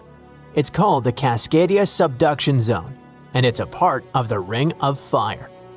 You know, the famous giant horseshoe around the Pacific that can serve as your where-to-go reminder if you're into volcanic and earthquake tourism. One of Cascadia's biggest events happened around the year 1700. There are no local written records of it, but there is a story. A well-known indigenous legend tells of an epic battle between a thunderbird and a whale. In the story, the thunderbird's wing beats make the ground shake. The whale's thrashing sends seawater flooding inland. The thunderbird wins by finally grabbing the whale and slamming it back down, shaking the land itself. Many researchers believe that this legend originated from the real earthquake of 1700. But we don't just have cool myths to give us the full picture. In the early 1700s, samurai officials recorded waves flooding villages and rice fields. But nobody felt the earthquake that must come first. That's why they nicknamed this event the Orphan Tsunami. But it did have a parent, and it took scientists 300 years to finally connect it back to Cascadia. To see Cascadia's past, researchers sent robot subs to scan the bottom in crazy detail. They expected to see a simple crack, but what they found looked more like giant underwater steps. Some of those steps are about 33 feet tall, like a 3-story building. That only happens when a big piece of the seafloor snaps off, breaks loose, and slides all at once, not slowly. When that happens, it kicks up a mud avalanche. Picture a jar of dirt and water. Shake it hard, and a fresh layer settles at the bottom. Each layer is basically a timestamp from a huge quake. When scientists counted and dated them, they found 10 separate megaquakes that hit one after the other over thousands of years. That means that Cascadia doesn't let pressure out little by little. It stays stuck for a long time, then suddenly breaks out violently. That pattern is why the Cascadia subduction zone is considered one of the scariest fault systems in North America today. So what's actually happening down there? The plates aren't sliding smoothly, they're stuck. And while they're stuck, the coastline is getting quietly bent out of shape like a ruler you're flexing in your hands. It doesn't look dramatic day to day, but it's been loading up for centuries. When that tension finally snaps, the coast will instantly drop. Geologists call this co-seismic subsidence. We're talking about the ground plunging 6 to 8 feet vertically in a matter of minutes. Imagine standing on a beach. The shaking stops, and you realize the ocean is rushing in. Not just because of a wave, but because the land you're standing on has physically sunk below sea level. That one move is enough to shove the seafloor out of position and force the ocean above it to react. Cascadia can produce a magnitude 9.0. That's top tier, categorized as the most destructive natural event that can happen. It can shake the ground for minutes, pushing and pulling everything back and forth until buildings and bridges start falling down. A 9.0 class quake also means the seafloor is vibrating and shifting, lifting in some spots, dropping in others, all in one sudden motion. A tsunami starts when the seafloor moves and pushes a huge amount of water out of the way. If the bottom suddenly lifts or drops, the water above it gets displaced instantly. That water has to go somewhere, so it races outward in every direction. Out in deep water, that wave is rarely tall. It spreads out across a long distance, so it can pass under ships without anyone noticing. The danger is speed. In the open ocean, tsunamis can travel around 500 to 600 miles per hour. That's like traveling from New York to Detroit in 60 minutes. Eventually, the ocean starts to pile up, getting taller by the second. Near shore, it can stack up to tens of feet, and in extreme cases, it can run up to 100 feet on land. It swallows the coast, then drags everything back to sea with a violent tug before the next hit arrives. But that's not all. When the fault snaps, it often triggers massive underwater landslides. When a huge chunk of seafloor collapses, it can shove water locally, like dropping a boulder into a tub. In the Cascadia subduction zone, you aren't just dealing with the earthquake's kick. You're getting a 1-2 punch from the shifting crust and the crumbling slopes combined. On parts of the Oregon coast, emergency experts say the shaking could last 5 to 7 minutes, long enough to realize what's happening and still won't be over. Then comes the scariest part. In some places, a tsunami can hit in 15 to 30 minutes. Remember, the earthquake is a warning. If you're on the coast and you feel strong, long shaking, you do not need to wait for a text alert or a siren, or someone on the news to yell tsunami. During the tremors, the basic recommendation is to literally drop to the ground, cover, and hold on, staying away from windows and chandeliers that can fall on you. As tempting as it is, we shouldn't stop to make a reel out of the situation. Before anything happens, make one decision while your brain is calm. Pick the closest high ground and go for it. Not somewhere uphill, an actual spot. If you ever needed a reason to learn your neighborhood, this is it. Your instinct might say, get into the car and drive. But don't. Roads are probably jammed and bridges could be damaged. People who live on the coast already know to keep it practical, with shoes on the bed and a go bag prepared just in case. The danger doesn't end with the first impact because the tsunami waves, well, they come in waves. The initial hit is rarely the largest, and the ocean can continue to pulse in and out for hours. This creates a violent tug-of-war. The receding water acts like a massive vacuum, dragging anything caught in the backwash out to sea. Japan's 2011 disaster is the most recent vivid example of what a magnitude 9.1 can do. The seafloor shifted in a single massive heave, and minutes later, the ocean literally rearranged the coast. A huge wall of water crashed inland, reaching over 100 feet high in some spots, and turning the coastline into a conveyor belt of debris. It was like water turned cars into giant bowling balls and shipping containers into massive metal bricks, smashing ports and drowning low-lying airports and electrical substations.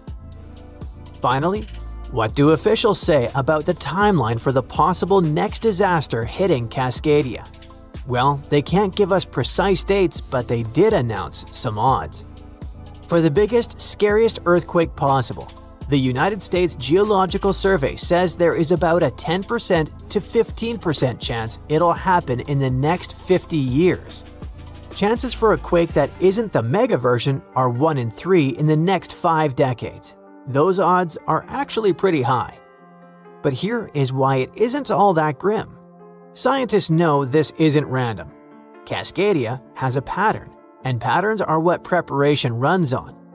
We already know how to build for big shaking, and we're getting better at spotting where stress is building. It doesn't mean we can stop the earthquake, but it means we're getting way better at knowing what to expect. In the meantime, just keep a go bag by the door and maybe take a walk around your neighborhood every once in a while. Consider South America and Africa. Don't they kind of look like they fit together, like puzzle pieces? Well, they actually did. But about 130 million years ago, South America was like, bye, and slowly started drifting away. These days, it's around 1,800 miles from Africa, and it's still on the move. Every year, the continent shifts a little more toward the Pacific Ocean. So, how's that even happening? Tectonic plates are constantly moving. That's what makes the Earth's surface shift over time, going from this to what we see today. But those movements happen so slowly that you and I can't see them go. So, no, Brazilians or Chileans aren't out there feeling their continent inching westward. But the numbers don't lie. South America is moving, and apparently all it wants is to get as far away as possible from this massive underwater mountain range called the Mid-Atlantic Ridge. But what exactly is pushing the land toward the Pacific Ocean? It is the heat inside our planet. Way down beneath the ocean, there are cracks in the Earth's crust, and magma, super hot melted rock, rises up through those cracks. When that happens, the magma cools and hardens into solid rock. Over time, this process might build underwater mountains, like the Mid-Atlantic Ridge. And as more new crust forms, it begins to push the older crust out of the way. In the process, tectonic plates and the continents riding on top of them get pushed along. Now, on the other side of South America, over by the Pacific, there is the Nazca Plate. It's heavier and it's moving eastward. Since it is denser, it is sliding underneath the South American Plate. This entire process is called subduction, and it's happening at a rate of about 3 inches per year. By the way, the collision between these two plates is what's behind all those breathtaking volcanoes scattered throughout the Andes, and it's also making the continent move. So, if everything goes according to plan, projections show that South America will end up more centered in the Pacific Ocean in the future. But some models suggest something way crazier. Before we get into that, though, we need to clear something up. Why on earth isn't Africa following in South America's footsteps? I mean, shouldn't it be drifting west too? Well, not quite. Africa is doing its own thing, because it sits on the African Plate. So the Mid-Atlantic Ridge is located between those two continents, and just like it pushes the South American Plate, it also pushes the African Plate, but in the opposite direction. It's like this ridge is trying to split up two ex-besties, But there's more. Africa is also being influenced by the East African Rift. That's one of those massive cracks we talked about earlier, but it's happening on land, which makes it extra dramatic. This is what's causing the continent to slowly split apart. It's a long story, but let's just say the rift is pulling Africa in more directions than South America ever had to deal with. Okay, now it is finally time to talk about that crazier thing that might happen to South America and everything around it in the future. Theory number 1. It could break away from North America. I know, super dramatic, but don't panic. We're talking hundreds of millions of years from now, and I won't be around. You see, both continents are moving in the same general direction, but at different speeds.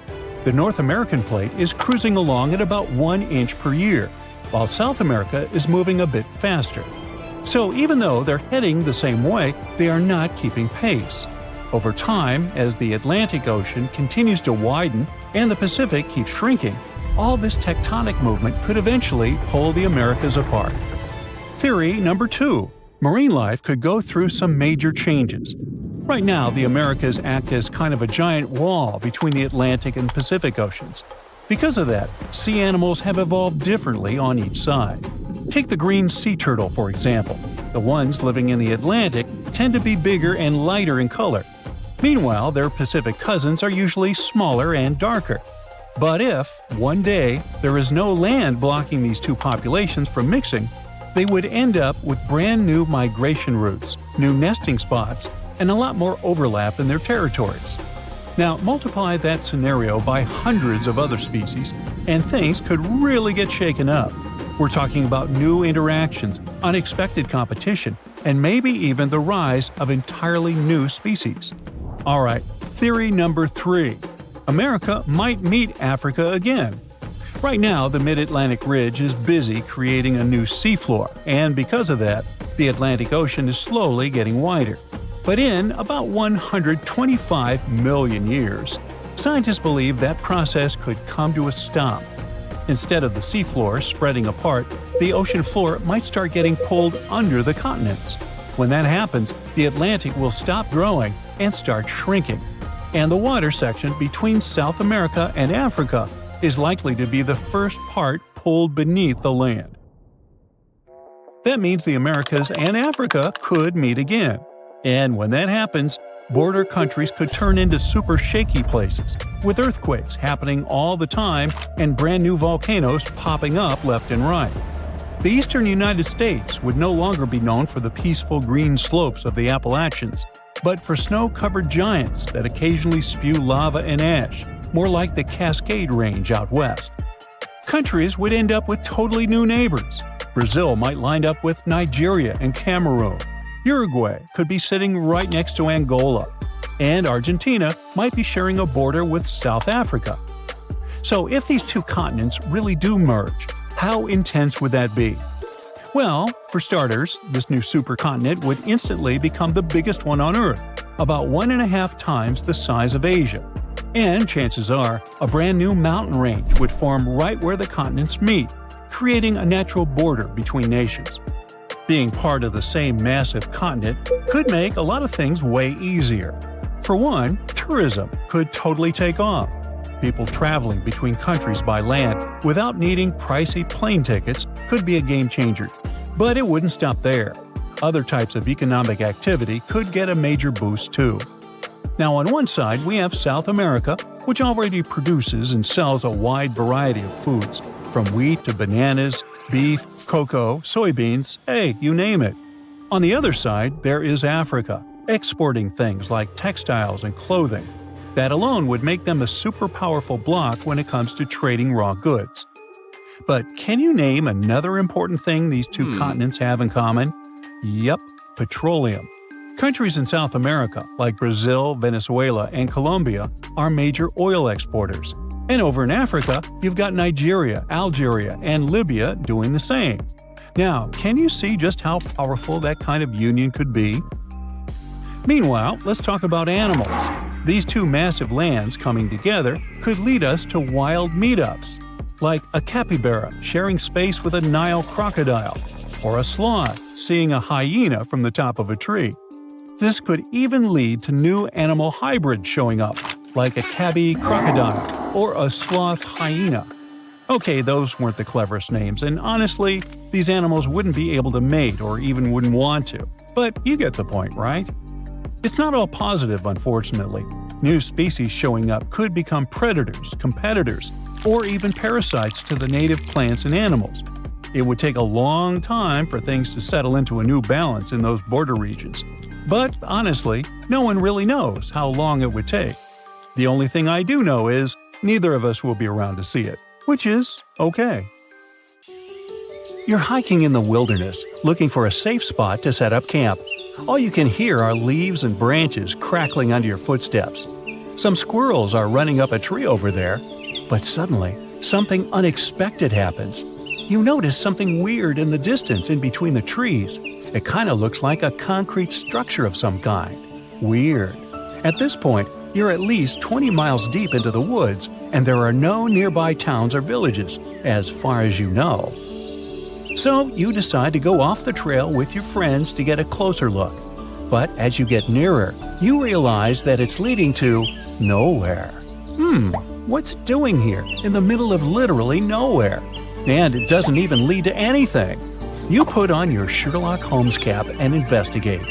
So, maybe there used to be an old house or mansion here that collapsed over the years, and the only thing left is a staircase?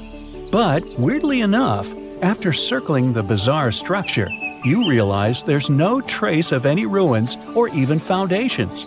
It's like someone just sliced a staircase off their house, cake style, and plopped it here for no reason. Okay? You and your friends aren't really into getting a whole lot closer. Something feels wrong. The longer you look at this weird structure, the more you feel a super creepy presence. Something tells you you should probably leave the area as fast as possible. As weird as this sounds, discoveries of random staircases, illogically found in the woods, are surprisingly common. Some are made of wood, others of brick or stone. Some look ancient, while others look like they were finished yesterday. The one thing they all have in common, they all lead to absolutely nowhere, and they're all found in super mysterious locations. One of the most famous ones is in Chesterfield, New Hampshire. A long, medieval-looking staircase made of stones with Roman arches in the middle of the woods. It's believed to have been part of Madame Antoinette Cherry's castle. She was a big singer back in Paris. The castle dates back about 100 years, and it was later discovered again in 1962. This time, there was nothing but a staircase. Another mysterious ancient staircase dates back to 9,000 years ago.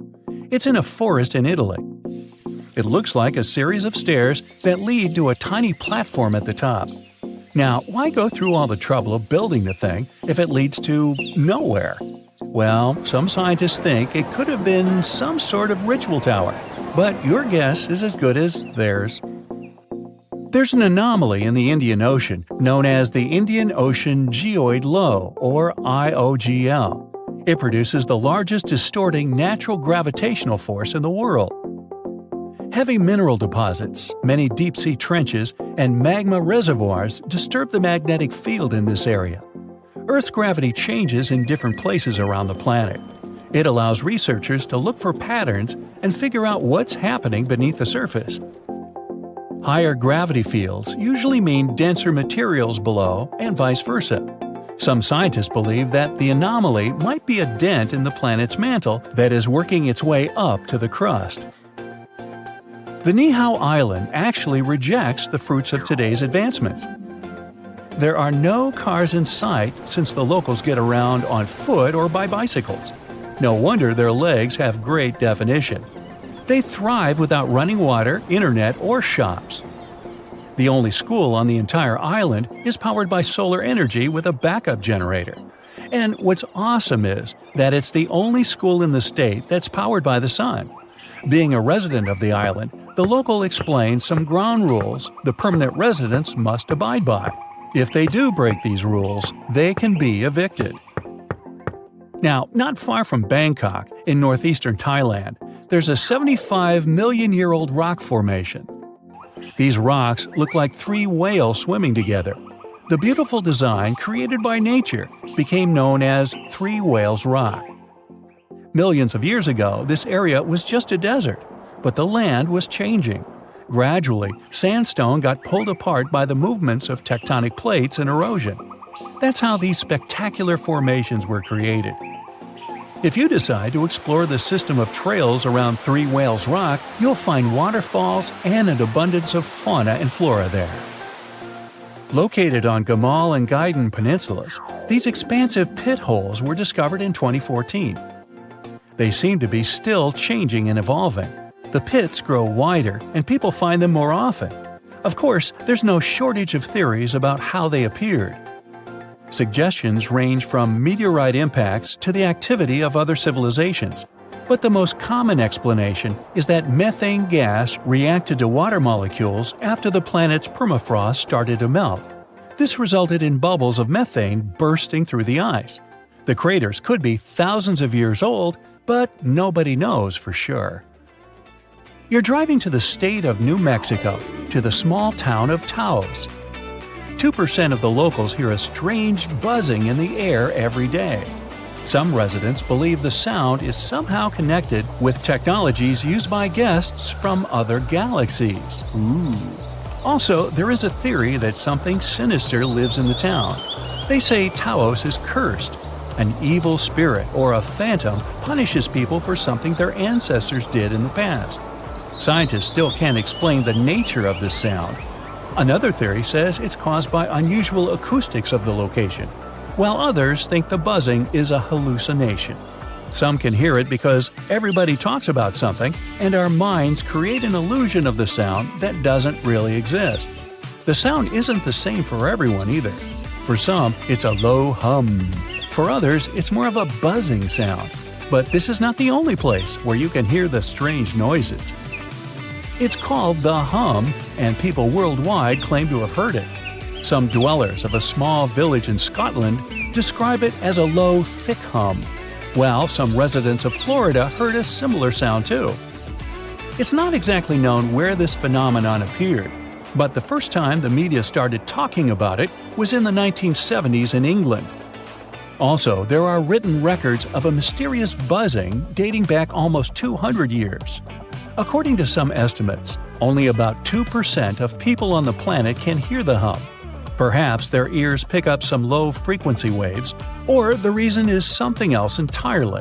Maybe, just maybe, they hear humming because the person doing it doesn't know the words to the song. Yeah, that joke is also 200 years old. A volcano in Indonesia spews bright blue lava and produces electric blue and purple flames. This phenomenon occurs because the volcano has some of the highest levels of sulfur in the world. You can also know you're near it by its foul stench. But I digress. And when sulfuric gases interact with scorching hot air and get lit by the molten lava, they turn blue. You can also find the world's largest acid lake inside this crater. Yup, it's a real stinker. Underwater rivers and lakes are called brine pools for a reason. High salinity makes the water in them denser than the seawater around. That's why it sinks to the bottom, forming rivers and lakes. Those have waves of their own, and these waves can sometimes lap up against the shorelines. If you went down there in a submarine, it would easily float on the surface of a brine pool. But without a submarine, swimming in such a lake would be too risky. They contain too much toxic methane and hydrogen sulfide. Yeah, I'd pass on that too. But hey, be my guest. Cave of Crystals in Mexico is home to the world's most unique crystal formations. Thanks to super rare conditions in the cave, crystals there grow to unbelievable sizes. The air inside is incredibly humid. The water contains tons of minerals that boost the growth of the milky white giants. Some of them are longer than telephone poles. Cylindrical snow donuts occur when a wind gust starts to roll some snow across a snowy area, as if making a snowball. If it was a real thing, it would eventually become too heavy for the wind to move. But a snow donut's center is hollowed out. This happens because its inner layer is too thin and is blown away when the donut is formed. This makes the thing lighter than a snowball. That's also why it rolls further. Unfortunately, snow donuts are rare because they need very precise conditions to appear. The Danakil Depression in Ethiopia is probably one of the most bizarre-looking places you'll ever see. It's dotted with neon-colored hot springs, lava pools, and vast salt flats. You've got to be especially careful there. Toxic gases are swirling over hydrothermal fields, and many pools are super acidic. So, don't go swimming. Until at least 30 minutes after lunch. Just kidding. And finally, there's nothing mysterious about 28,000 rubber ducks found in the sea in 1992. That's when a ship transporting bath toys got lost in the ocean while traveling from Hong Kong to the U.S. Some of these ducks are still floating in the ocean several decades later. They've been spotted in South America, Alaska, Hawaii, and even Australia. And they make bath time lots of fun. Ooh, rubber ducky.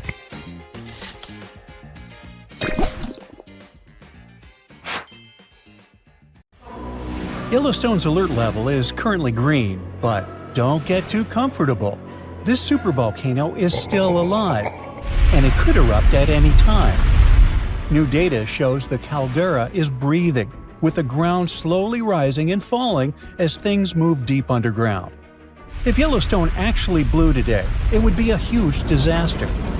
A 10-foot layer of ash would bury everything as far as 1,000 miles away, and over 90,000 people would lose their lives almost instantly. Now, the problem is there's some strange activity going on there lately, like the rare Aquinas geyser erupting all of a sudden. This is the biggest acidic geyser in the world that measures about 60 feet across. Think of it as a hot spring that shoots up acid. It's also scorching hot, with temperatures that can get over 200 degrees Fahrenheit.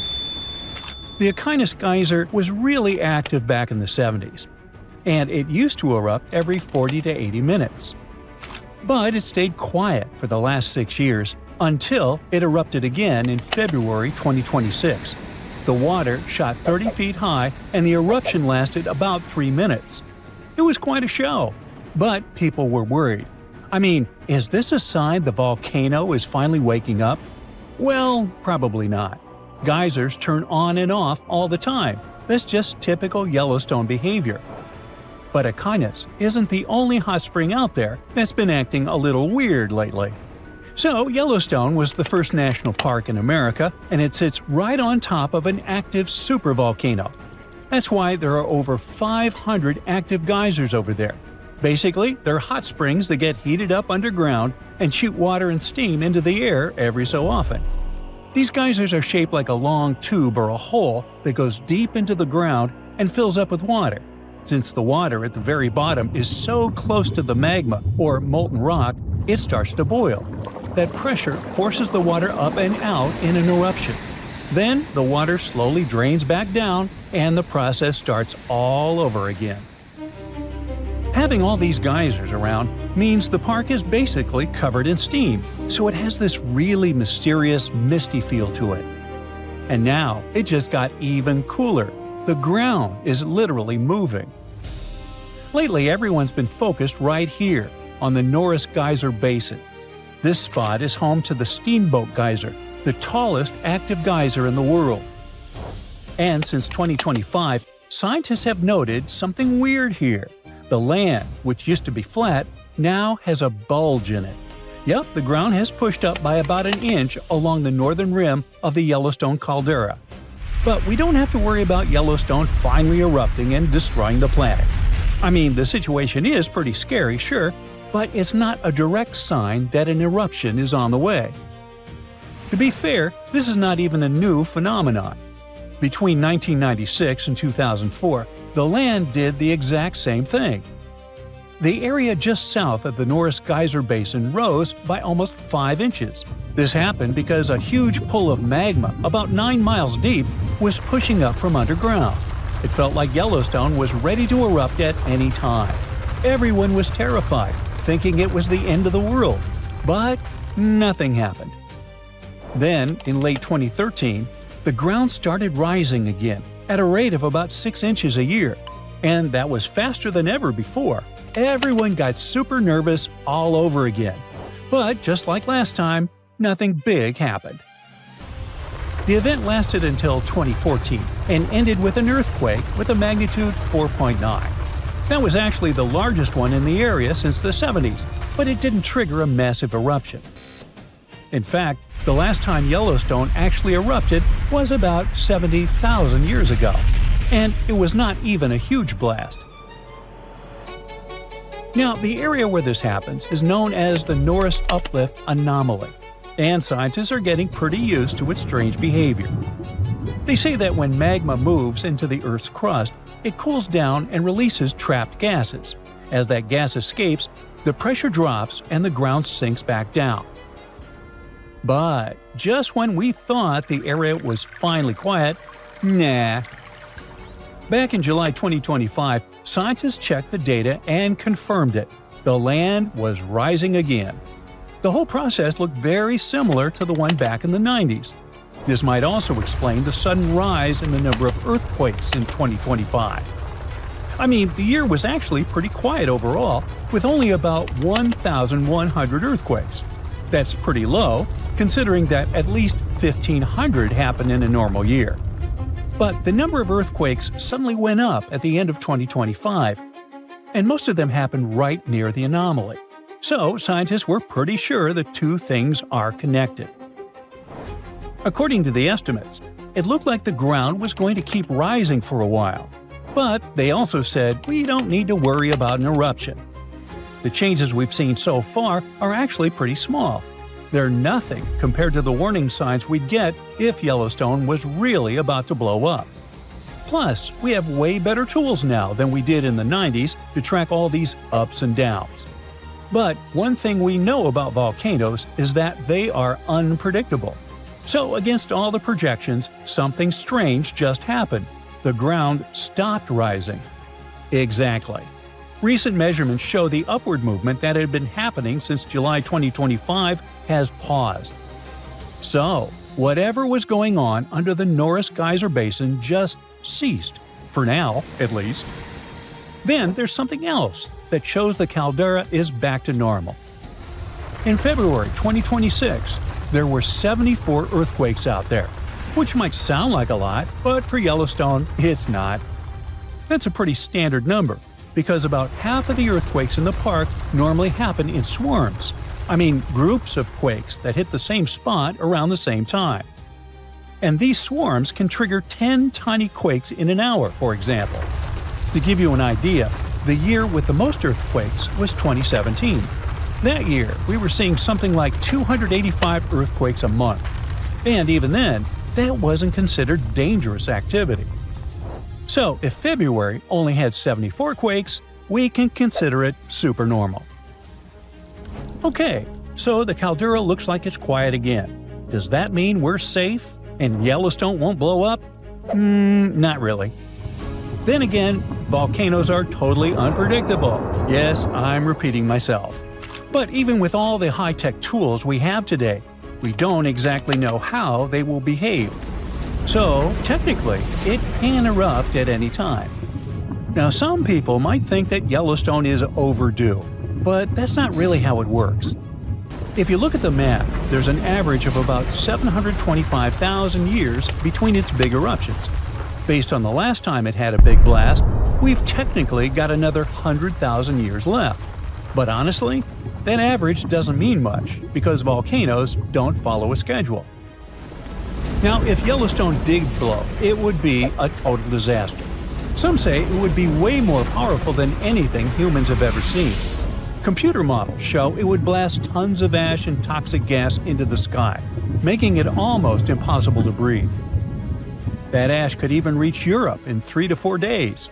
The magma would completely wipe out the region, swallowing up forests, rivers, mountains, and anything else in its path. But scientists say the chances of an eruption are super tiny. And there's more. One of the magma chambers under Yellowstone is only about 5 to 15% liquid. The rest is basically solid rock. Hot rock, but still. It's not even clear if there's enough runny magma down there to cause an eruption in the first place. Anyway, that doesn't mean we should completely relax. Experts are still keeping an eye on the North Geyser Basin to see if anything changes in the coming months. Actually, the whole volcano is constantly monitored, and this situation is just another reminder that Yellowstone is still very much alive. These ominous rumbling sounds, the ground shaking under your feet. Wait a minute, that's my tummy. Or it might be Washington State's Mount Adams waking up. It's the largest volcano in the state by both area and volume, and it's recently started to show signs of life after staying silent for thousands of years. Scientists have noticed an alarming uptick in seismic activity around the mountain. And since the last eruption here happened between 3,800 and 7,600 years ago, humanity was still in the Stone Age at that time. This sudden chattiness has scientists, let's say, curious. The U.S. Geological Survey has hurriedly installed temporary seismic stations around Mount Adams to keep an eye on the situation. At the same time, they reassure the public there's no need to panic. Mount Adams doesn't reach the height of the better-known Mount Rainier, and still it covers a massive area, making it Washington's largest active volcano. Interestingly, records show that before September of this year, Mount Adams had experienced an average of just one small earthquake every 2 to 3 years since 1982. And then, the Cascades Volcano Observatory and the Pacific Northwest Seismic Network detected a staggering 6 earthquakes in just 1 month, September. These quakes were all rather tiny, with magnitudes ranging between 0.9 and 2 on the Richter scale. It means they were so weak you wouldn't feel them at the surface. Plus, satellite imagery confirmed there was no ground deformation in the area. Now, at the moment, the USGS keeps Mount Adams' alert level at green or normal, so we shouldn't worry about the ground opening and swallowing towns and cities. But the most recent seismic blips have encouraged the agency to install additional equipment for more precise monitoring. Such an expanded network will help scientists notice even the smallest earthquakes, which will help them understand what's happening under Mount Adams. This extra equipment might also shed light on whether this recent activity is a signal of future eruptions or just a random anomaly. If Mount Adams eventually erupted, it would likely produce slow-moving lava flows rather than explosive eruptions like Mount St. Helens. After all, past eruptions have only led to lava flows that travel just a few miles from the volcano. So that's not what we'd need to worry about. A much more dangerous thing would be lahars. These are mud flows that can happen when volcanic ash, rock, and melted ice mix during eruptions. Lahars have occurred near Mount Adams without even eruptions. Rock, weakened by hydrothermal processes at the volcano's summit, suddenly broke loose, creating fast-moving, destructive mud flows. Exactly for this reason, the USGS categorizes Mount Adams as a high-threat volcano. While it doesn't erupt frequently, it still poses serious risks to nearby settlements. Another volcano we should carefully watch is Katla in Iceland. It's one of the country's most powerful and dangerous volcanoes. It last erupted over a century ago in 1918, but if it erupts again, it could be 10 times as powerful as another Icelandic volcano whose name I can't pronounce. See? That one erupted in 2010, completely disrupting air travel all over Europe. An eruption of Katla could release large amounts of sulfur dioxide, which could form sulfate aerosols in the atmosphere.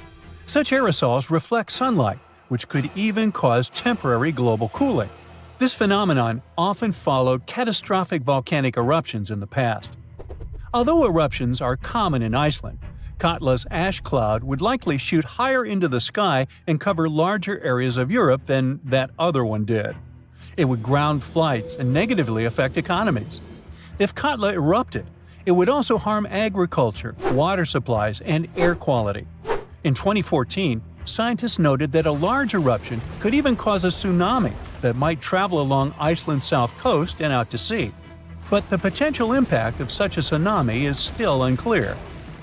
Katla tends to erupt on a regular schedule every 40 to 80 years, which means that another eruption is statistically very likely soon. That's why Katla remains under close scientific observation. The Canary Islands' Cumbre Vieja erupted recently in 2021, reminding people of its destructive potential. The lava flow from this eruption was devastating. It covered whole neighborhoods and flowed into the ocean, destroying more than 3,000 homes. Thousands of people had to be evacuated. But the craziest thing? Even though the damage was significant, scientists believe it could have been far worse. A massive eruption of Cumbre Vieja could have caused the volcano's entire western flank to collapse into the Atlantic Ocean, triggering a mega tsunami.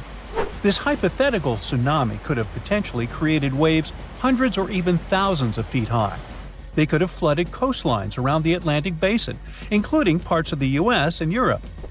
Luckily, recent studies claim that a collapse of that scale is unlikely. But even though the chance of a mega tsunami is low, scientists still think it's wise to prepare for possible eruptions because there's a chance of extensive damage. The lava flows that occur at this volcano tend to be extensive and dangerous to both human life and the infrastructure on the island. If you decide to travel to Ecuador, you should be wary of Cotopaxi, one of the most active volcanoes in this country. It's been rumbling with minor eruptions since 2022. While these eruptions have been relatively small, Cotopaxi has a great potential for a major eruption, and it has scientists on high alert.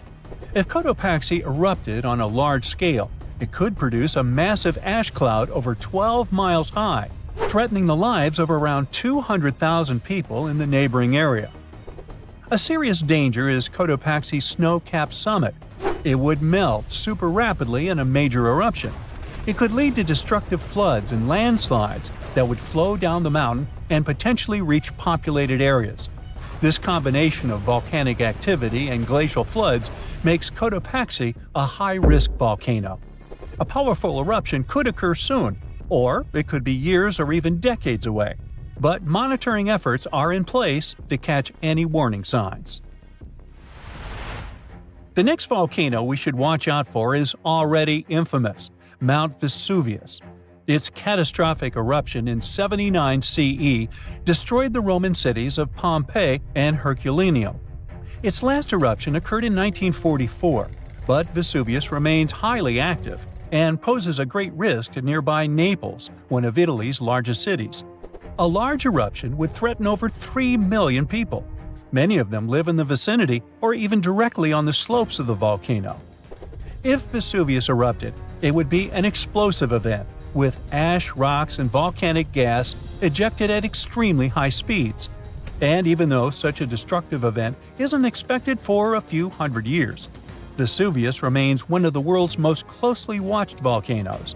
After all, it has a real potential to cause catastrophic damage in a densely populated area. Then we have Popocatépetl, often called El Popo. It's one of North America's tallest active volcanoes, which lies about 40 miles from Mexico City. Exactly this proximity to a metropolitan area with a population of 22 million people makes Popocatépetl especially hazardous.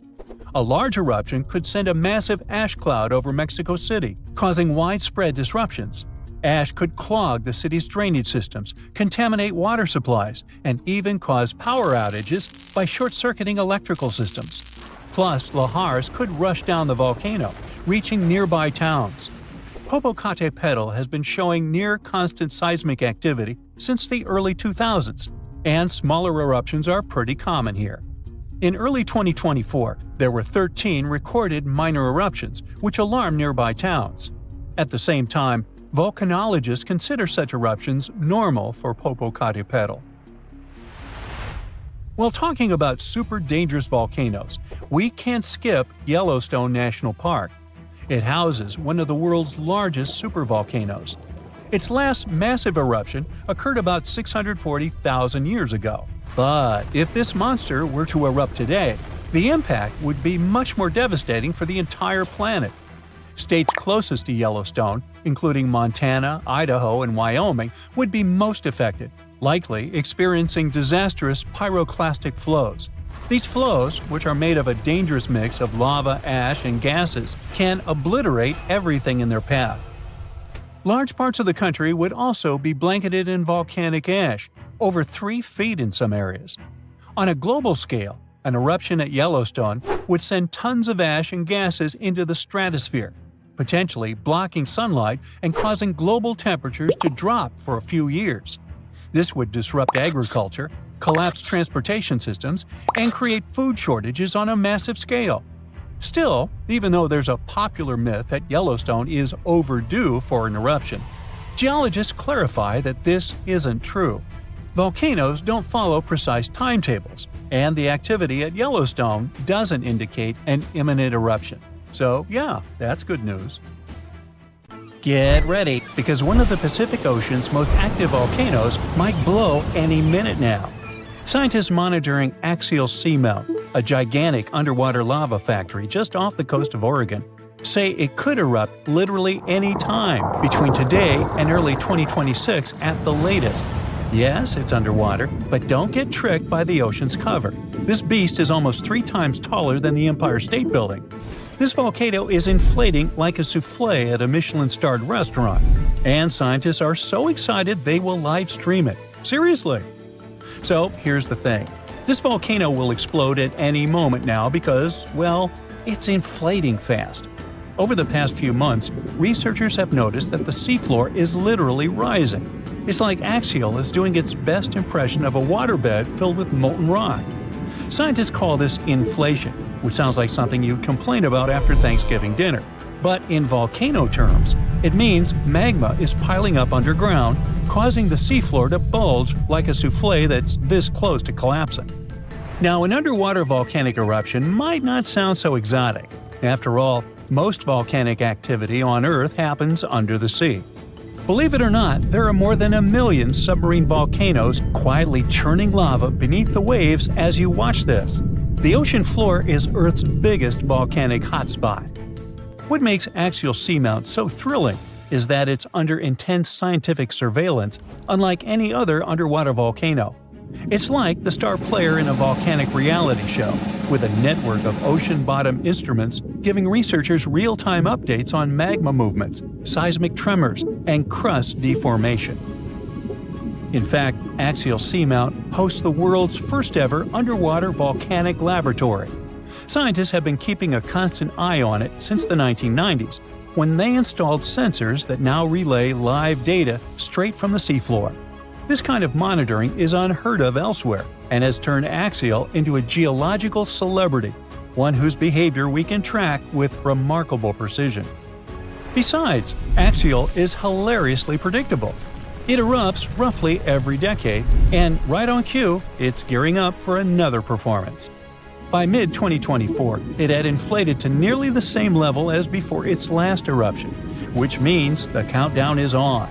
Scientists are so confident in its schedule that they've set up a volcanic advent calendar, waiting for the day when Axial decides to pop. But hold on, Axial Seamount isn't just your average underwater volcano. It's got style, personality, and a geological identity of its own. Now, most underwater volcanoes, called seamounts, tend to look like cones or flattened domes.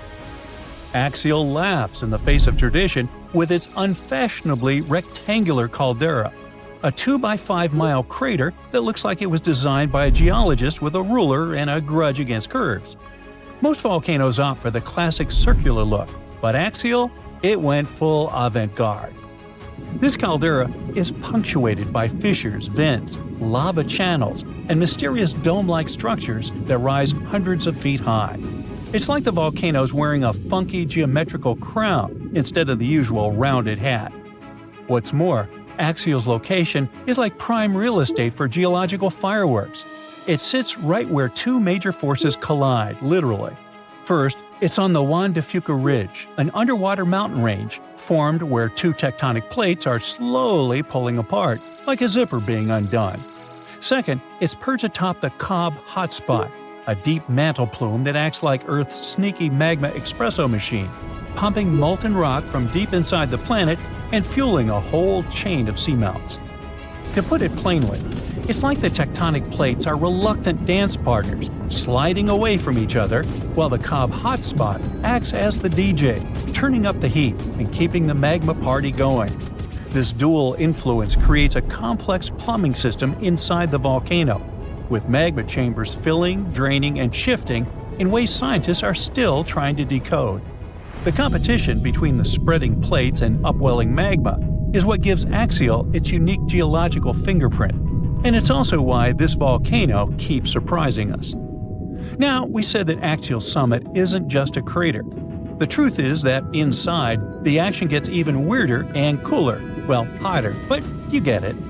Axial hosts black smoker hydrothermal vents, which blast superheated water at temperatures exceeding 700 degrees Fahrenheit. This is no ordinary underwater hot tub. These vents create one of Earth's most extreme environments, where bizarre creatures thrive in total darkness and scalding heat. Giant tube worms, crabs, colonies of bacteria, and even octopuses live off the mineral-rich plumes that gush from these vents, forming ecosystems completely independent from sunlight and photosynthesis. It's like an alien world beneath the waves, thriving off the volcano's fiery breath. These vent communities are crucial to science, not just because they're strange, but because they may resemble the earliest ecosystems on Earth. Some researchers believe life on our planet may have originated in similar deep-sea hydrothermal environments billions of years ago. Studying them could also help us search for life on icy moons, like Europa and Enceladus, where similar vents might exist beneath their frozen surfaces. When axial erupts, it's like a natural reset button for these communities. The lava wipes everything out, but within months, life comes roaring back. Proof that even in the most hostile environments, real estate is always in demand. For those worrying about tsunamis or coastal disasters, relax. Axial eruptions are the underwater equivalent of a slow cooker. The immense water pressure keeps things chill, well, scalding, but not explosive. So the worst thing that happens is some lava decorates the seafloor, and a few crabs have to find new vents to squat in. This means no massive ash clouds or explosive blasts that could reach the surface. Instead, lava oozes out and spreads across the seafloor, sometimes traveling for miles. But for scientists, this eruption is the golden ticket. Understanding axial patterns could help predict eruptions elsewhere, even on land. Plus, its bizarre ecosystems offer clues about how life might survive on other planets. Not bad for a volcano that mostly just sits around looking rectangular. Still, the volcano's activity can be heard in the form of thousands of small earthquakes every day. Thousands! As if the volcano itself was groaning and creaking, preparing to burst open. Again, we won't feel a thing, but at least they'll help scientists track the magma's movements and the volcano's eruptive cycle. Now, one of the coolest parts of this story is that scientists are preparing to live stream Axial's next eruption for the first time ever. Imagine watching an undersea volcano in action, live, as it's painting the ocean floor with fresh lava. It's like a front row seat to a natural fireworks display, thousands of feet beneath the waves. The live stream will come courtesy of the Ocean Observatory's initiative, which maintains a series of fiber optic cables linking Axial's instruments directly to shore. It's the Wi-Fi of the deep sea, and it's about to broadcast molten rock in HD. And there's another twist. Scientists have noticed a curious pattern in Axial's eruptions. All three of its most recent eruptions, in 1998, 2011, and 2015, happened between January and April, the months when Earth starts moving away from the Sun. So why? Well, it might have something to do with the Moon's gravitational pull. The Moon's orbit causes ocean tides to rise and fall, which changes the pressure on the seafloor and could help nudge the magma chamber to its breaking point. I guess the Moon isn't just a romantic light in the night sky. It might be the ultimate volcanic whisperer. So, one thing's for sure, when Axial goes, it'll be the best documented underwater eruption in history. So, keep your eyes peeled. This is one natural spectacle you won't want to miss. And who knows, if we're lucky, we might even get deep-sea eruption ASMR out of the deal. Now, if you'll excuse me, I'll be refreshing the live feed like it's a Taylor Swift ticket sale. Frankenstein, unreasonably cold weather, and tons of lava. What do these things have in common? They all trace their origins back to Mount Tambora. This volcano in Indonesia had such a massive impact that the aftermath could be felt in Switzerland even a year later. And these spots are thousands of miles apart. Soon, we might be facing something similar again. Stick around, because I'm about to reveal the exact spot where the next eruption is expected to happen in 2025. Back in 1815, Mount Tambora erupted with unprecedented force, sending a colossal cloud of fine particles into the atmosphere. This cloud reflected sunlight, leading to global cooling and even the year without a summer in 1816. Temperatures plummeted, crops failed, and families worldwide faced food shortages, compounded by various health issues. Fun fact: Frankenstein appeared because of abnormally cold weather in the summer of 1816. The author got stuck indoors in Switzerland and wrote this story to pass the time. But that is the only positive aftermath. In England and Ireland, people struggled to find food. The crops were too bad that year, and this year without summer cost them lives, all because of the eruption in Indonesia. While many other volcanoes have erupted since then, none have had consequences as dramatic as Tambora. However, climate professor Marcus Stoffel from the University of Geneva believes potential serious eruptions aren't just a matter of luck, it's only a matter of time. So it's up to us. We can sit back and wait for the inevitable, or we can start preparing today. This future eruption will happen in a world that's vastly different from the one in 1815. Not only is our planet more densely populated now, but we've also experienced irreversible changes that affect our daily lives. Now, if you think volcanoes are always the bad guys, think again. They've actually played a crucial role in shaping our planet. They help with land formation, atmospheric development, and climate modulation. Just look at Yellowstone, for example. When thick lava oozed to the surface, it spread across the landscape and transformed the area forever. When volcanoes blow their tops, they release a mix of lava, ash, and gases, including carbon dioxide. But don't worry, compared to the emissions from fossil fuels, the amount from volcanoes is pretty tiny. What scientists are really keeping an eye on is sulfur dioxide, because it can have a big impact on our climate. When a major volcanic eruption happens, it can send sulfur dioxide soaring into the stratosphere, which is about 7 miles up in the atmosphere. Once there, it transforms into tiny aerosol particles that scatter sunlight, helping to cool the planet. This cooling effect isn't immediate though. Those particles can hang around for a couple of years and even circulate all around the globe. Nowadays, we've got special equipment to monitor sulfur dioxide emissions from space. Take Mount Pinatubo in the Philippines. During its eruption in 1991, it released around 15 million tons of sulfur dioxide. Now, while that's a lot, it wasn't quite as massive as the eruption of Tambora. Still, Pinatubo managed to lower global temperatures by about 0.5 degrees Celsius for several years. Tambora, on the other hand, dropped average global temperatures by about 1 degree Fahrenheit. I know what you might be thinking. That's not much, but trust me, it makes a difference. If the planet warms up by just 1 degree Fahrenheit, it could really mess with sea levels. Experts think we might see a rise of up to 8 inches by the end of this century. This could wipe out a lot of farmland and coastal habitats, which would be a huge blow to many communities. So maybe a volcano eruption that can cool off the planet is like a natural mechanism helping us out? Not exactly. While it does cool the planet off, don't get tricked into thinking it's the kind of coolness our planet needs. Such temperature shifts can severely mess up with the crops, like they did in 1816. There's also evidence that major eruptions can disrupt rainfall patterns, leading to drier conditions in monsoon regions across Africa and Asia.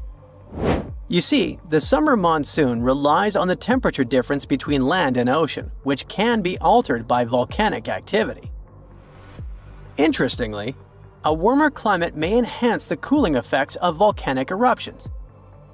Experts explain that the formation and movement of aerosol particles depend on climate conditions. As global temperatures rise, faster air circulation can lead to smaller aerosol particles, which are more effective at scattering sunlight and thereby intensifying the cooling effect. Oceans also contribute to this dynamic. A warming ocean surface creates a stratified layer, hindering the mixing of warm and cold water, which could mean that volcanic eruptions primarily cool the upper ocean layer and the atmosphere above it, according to Stoffel. Moreover, climate change may influence volcanic systems directly. The melting of ice can trigger more eruptions by reducing the pressure that allows magma to ascend more easily. Additionally, increased rainfall associated with climate change can seep into the ground and interact with magma, potentially sparking eruptions. While the prospect of a cooling period due to a volcanic eruption might seem beneficial amid climate change, scientists warn that the effects could be dire. The immediate consequences could be severe, particularly for the estimated 800 million individuals residing near active volcanoes.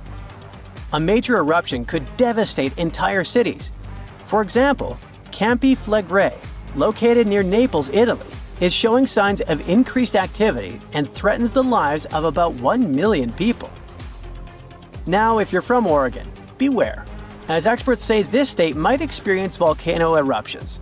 Are you scared? Don't be. It's actually not as scary as it seems. Let me explain why. There are more than 80 volcanoes in Oregon, but we're not interested in a single one of them because it's an underwater volcano that is likely to erupt in 2025. Axial Seamount is the most active volcano in the Pacific Northwest, yet it remains largely unknown to the public due to its location approximately 300 miles offshore and nearly a mile beneath the ocean's surface. While its upcoming eruption is expected to pose no threat of a tsunami or significant land-based earthquakes because of its depth and distance from the Cascadia Fault, the data gathered from studying its eruptions can enhance our monitoring of potentially more hazardous volcanoes. Let's call it a friendly eruption, shall we? In reality, predicting eruptions is a complex endeavor. We often encounter alarming headlines, such as, "Yellowstone is about to erupt." Should we take these claims seriously? Not really. Yes, Yellowstone sits atop an active supervolcano that has experienced 3 major explosive eruptions in the past 2.1 million years. The last eruption occurred approximately 70,000 years ago, with the most significant explosion taking place around 631,000 years ago, forming the massive Yellowstone caldera. Naturally, many people are curious about whether Yellowstone will erupt again and when that might happen. Fortunately, scientists are employing new techniques to delve into these questions. A recent study suggests that Yellowstone is unlikely to experience another major eruption anytime soon. The reason is that the magma beneath the park is divided into a network of separate chambers. While there is a substantial amount of magma present, it's not sufficiently interconnected to support an eruption. Previous studies proposed that the existence of a massive layer of magma beneath Yellowstone, but these latest findings change that notion. To gain a clearer understanding of the subterranean dynamics, researchers utilized a technique called magnetotellurics, which employs Earth's natural electromagnetic fields rather than seismic waves. Since magma is a good conductor of electricity, this method is particularly effective for mapping molten rock and comprehending underground activity in volcanically active regions. By using magnetotellurics, scientists created a detailed map of the magma under Yellowstone, enabling them to make more informed predictions about future eruptions. But what will happen if an eruption similar to Mount Tambora occurs? By and large, there will be huge climate chaos. Yeah, the best scientists are looking for the solution should it really happen, but they don't have it yet. So technically, we're not ready for the second Mount Tambora. But for now, we're pretty much safe. No major eruptions are predicted. Whew! Now, at first glance, it seems like we're on a giant raft called a continent that's just floating around on some molten lava until it hits another continent. Okay, let's make a quick stop at high school science class. Our home planet is like a cake with different layers of ingredients stacked up on top of each other. The Earth's core, mantle, and crust. Hey, where's the frosting? The cake batter on top represents the crust of the Earth, made up of 3 types of tasty rock: igneous, sedimentary, and, say it with me, metamorphic. These rocks are formed in different ways, such as from solidified lava or from the deposits of particles and minerals. The crust is what we stand on, a home to our continents, oceans, and everything we see around us. Then you have the mantle, not the baseball player, the layer that lies right below the crust. Many people think that the mantle is just lava, but it's not quite like that. Just like how you mix different ingredients in the cake batter, the mantle is made up of different types of rocks that are constantly moving and shifting. And finally, we get to the sweetest part of the cake, the center, or in the case of Earth, the core. It has two parts, the outer and inner core. The outer core is made of molten rocks and metals that are incredibly hot, even hotter than the surface of the sun.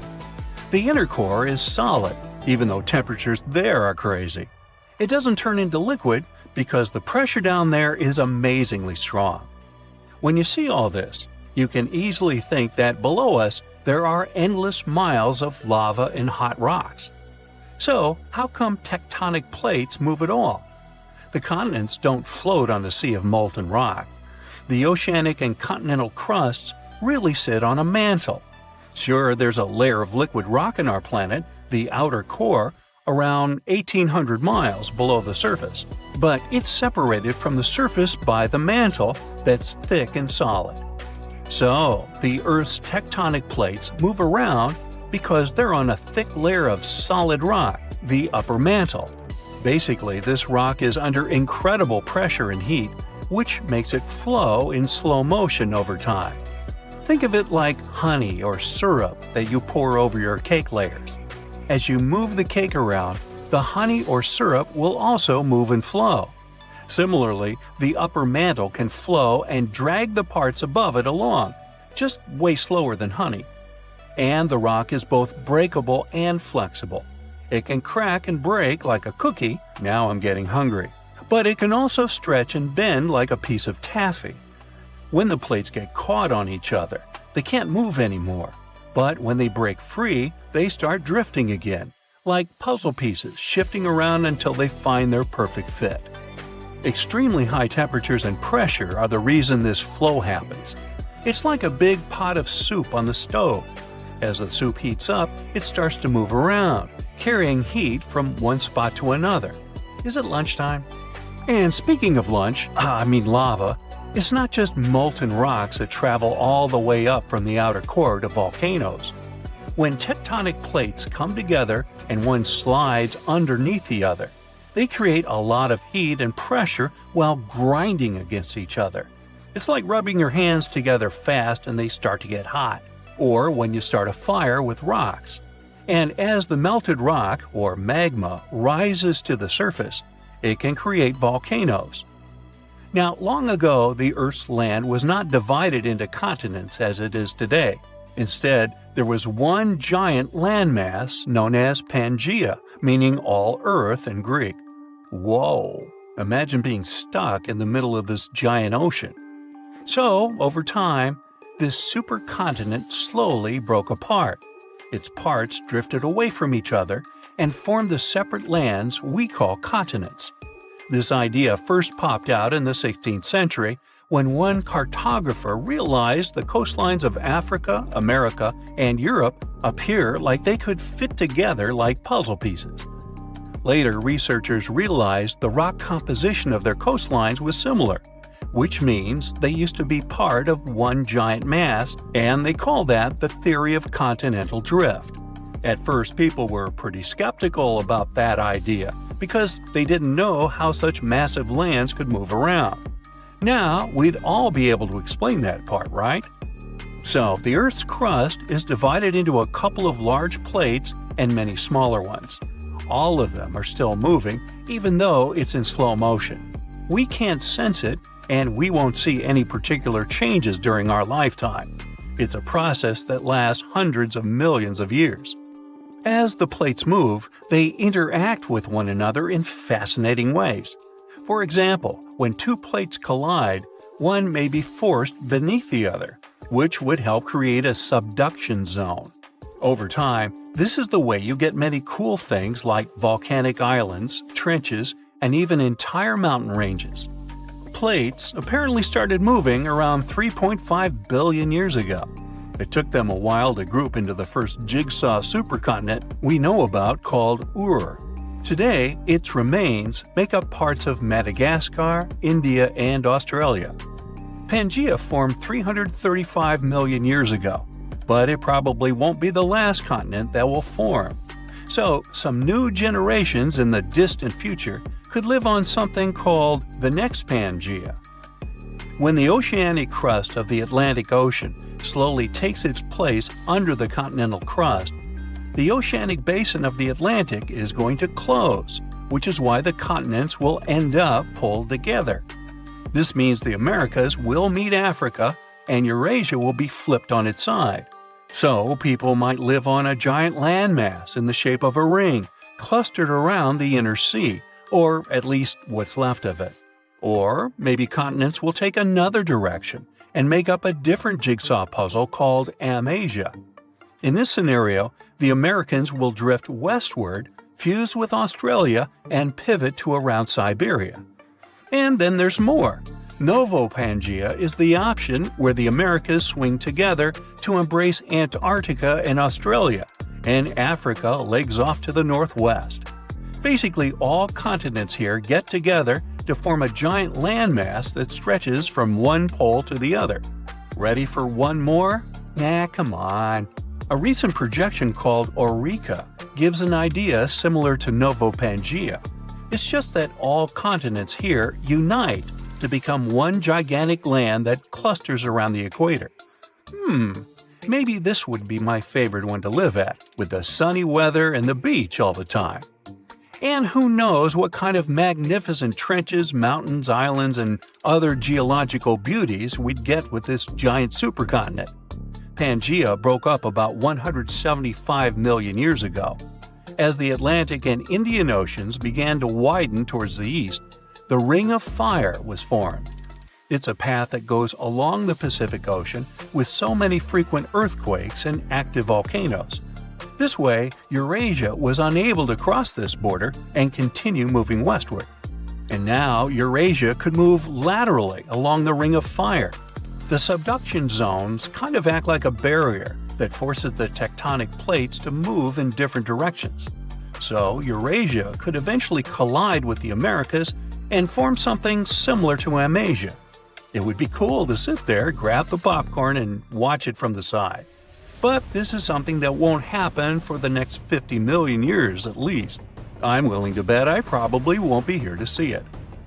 Different theories talk about different positions where this new supercontinent might end up one day.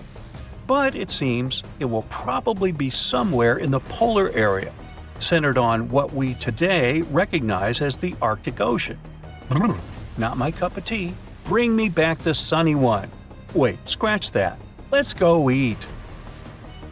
The largest volcanic region on Earth is not in Africa or Japan, but under the ice of Antarctica. Scientists found 138 volcanoes in its western part, and if they decide to go wild, you'll surely notice it. They could melt huge amounts of ice that will move into the ocean, raise its level, and make our planet uninhabitable for humans. But before you pack your things to fly away to another planet, hear me out. Only 2 of the Antarctic volcanoes are officially classified as active now. And it would take a whole series of eruptions, decade after decade, to seriously impact the whole world. Mount Erebus, one of the 2 Antarctic volcanoes currently in action, proudly bears the title of the world's southernmost active one. It has been continuously erupting since at least 1972. It emits plumes of gas and steam and sometimes even spews out rocks, and scientists call it Strombolian eruptions. One of the coolest features is a lava lake in one of its summit craters, with molten material on the surface. Such lakes are rather rare because they need certain conditions to make sure the surface never freezes over. The second active volcano is Deception Island, a horseshoe-shaped landmass. It is the caldera of an active volcano that last erupted over 50 years ago. Scientists who monitor it say it shouldn't go wild anytime soon. Antarctica also has plenty of fumaroles. Those are volcanic vents that release gases and vapors into the air. In the right conditions, they can spew out enough stuff to build fumarolic ice towers up to 10 feet tall. Scientists keep an eye on the Antarctic volcanoes with seismometers that detect when the Earth starts trembling from volcanic activity. Sometimes they also use more complicated tech, But it's all really challenging because of how far away this polar region is and how tricky it is to get there. That's why no one can predict when one of the continent's volcanoes that are now sleeping might erupt. We can guess what this waking up would look like if we analyze the events from nearly 20,000 years ago. So, shall we? One of Antarctica's sleeping volcanoes, Mount Takahe, had a series of eruptions and spewed out a good amount of halogens rich in ozone back then. Some scientists say these events warmed up the southern hemisphere. Glaciers started to melt and help finish the last ice age. For these events to repeat, we'd need a series of eruptions with substances rich in halogens from one or more volcanoes that are now above the ice. It's an unlikely scenario, but since it already happened in the past, it's not completely impossible. As for volcanoes hiding under a thick layer of ice, it looks like their gases would hardly make it to the atmosphere, but they would be strong enough to melt huge caverns in the base of the ice and produce a serious amount of meltwater. The West Antarctic ice sheet is wet and not frozen to its bed, so this meltwater would work as a lubricant and set the overlying ice into motion soon. The volume of water that even a large volcano would generate in this way is nothing compared to the volume of ice beneath it. So, a single eruption wouldn't make a difference. But several volcanoes erupting close to or beneath any of the western Antarctica's big ice streams would. Those ice streams are rivers of ice that take most of the frozen water in Antarctica into the ocean. If they change their speed and bring unusual amounts of water into the ocean, its level will rise. As the ice would get thinner and thinner, there would be more and more new eruptions. Scientists call it a runaway effect. Something like that happened in Iceland. The number of volcanic eruptions went up when glaciers started to recede at the end of the last ice age. So, it looks like, for massive changes, several powerful volcanoes above the ice with gases full of halogens need to get active within a few decades of each other and stay strong over many tens to hundreds of years. Antarctica stores around 80% of all the fresh water in the world, and if they melted all of it, global sea levels would rise by almost 200 feet. And then we'd have to look for a new planet to live on. But this again is an unlikely scenario. It's more likely that the eruptions under the ice will lubricate ice streams and seep water into the ocean, but it wouldn't be the end of the world. A super strong, super angry supervolcano could do it though, and it has already happened in the past. Over 200 million years ago, the world went through a major makeover with not one, not two, but 4 massive volcanic eruptions in huge pulses. The supervolcano called Camp had been erupting over and over for 600,000 years. It all happened in Wrangell, a large chunk of land that used to be a supermassive volcano stretching across what's now British Columbia and Alaska. And it wasn't the lava or the volcanic ash that ruined the environment. The eruption made carbon levels skyrocket. The planet would never be the same again. This volcanic activity might have helped dinosaurs grow from cat-sized critters into giants we saw in Jurassic Park. It kicked off a 2 million-year rainy season. It made the whole world hot and humid, and the dinos just loved it. Researchers dug deep into sediment layers beneath an ancient lake in Asia to uncover these secrets. They found traces of volcanic ash and mercury, clear signs of those epic eruptions. There were carbon signatures showing huge spikes in carbon dioxide levels. It made the atmosphere toasty, and the rain poured down. So the bad news is, another eruption like this could happen. The supervolcano beneath Yellowstone National Park has been sleeping for nearly 70,000 years. But if it wakes up, it would be many times more catastrophic than the eruption of Mount St. Helens in 1980. It's considered the most disastrous volcanic eruption in U.S. history. It followed 2 months of earthquakes and injection of magma below the volcano that weakened and destroyed the entire north face of the mountain. The eruption column went 80,000 feet into the atmosphere and spread ash over 11 U.S. states and several Canadian provinces. The last Yellowstone eruption was 1,000 times greater than that. The ground above Yellowstone sits on a hot spot made of molten and semi-molten rock called magma. This magma stuff flows into a chamber beneath the park, about 4 to 6 miles down, making the ground puff up like a balloon. But then, as it cools down, the ground goes back to its usual state. Volcano watchers have been keeping an eye on this for a century. They noticed the ground lift up about 10 inches around 20 years ago, but since 2010, it's been going back down. The experts say we have no big eruptions on the horizon, so doomsday isn't coming anytime soon. But there's some underground activity going on lately which keeps us interested. Since humans haven't been around to witness every little thing Yellowstone does, it's kind of tough to say for sure what's brewing down there. Yellowstone has had some epic eruptions within the last couple million years. They happen like clockwork, with gaps of 600,000 to 800,000 years between them. The last big one was around 640,000 years ago, and it basically reshaped the entire landscape, spreading ash and debris as far as Louisiana. You can still see the aftermath of the last big eruption in the Yellowstone caldera today. Experts say a massive eruption like the last one is an unlikely scenario. We're more likely to see eruptions of steam and hot water or lava flows. When and with what force it will wake up remains a mystery to scientists. When we think of active volcanoes, one region comes to mind: the Ring of Fire in the Pacific Ocean. 3/4 of Earth's volcanoes sit within this belt. Compare the area to Australia, which doesn't have any volcanic activity. The old continent of Europe is also calm, or at least we like to think so. Can you guess what the most active volcano in Europe is? If you thought of Mount Etna on the island of Sicily in Italy, you were right. The volcano has erupted about 200 times and has been far from sleeping in recent decades. The last time this happened was in August 2023. The highest mountain in the Mediterranean is 500 million years old. But in Iceland, there is a much younger volcano. It sprang into action on the 10th of July 2023. In the afternoon, 3 fissures appeared in the ground on a peninsula in the southwest of the island. This was at a base of a small mountain peak. Its name means Little Ram in the local language. The volcano spewed molten lava high into the air. There were also gas plumes in the area. But the scientific community wasn't surprised by the event. They already knew about the volcanic area that stretches between the cities of Reykjavik and Keflavik. Its name is hard to pronounce. Hey, I want to buy a vowel.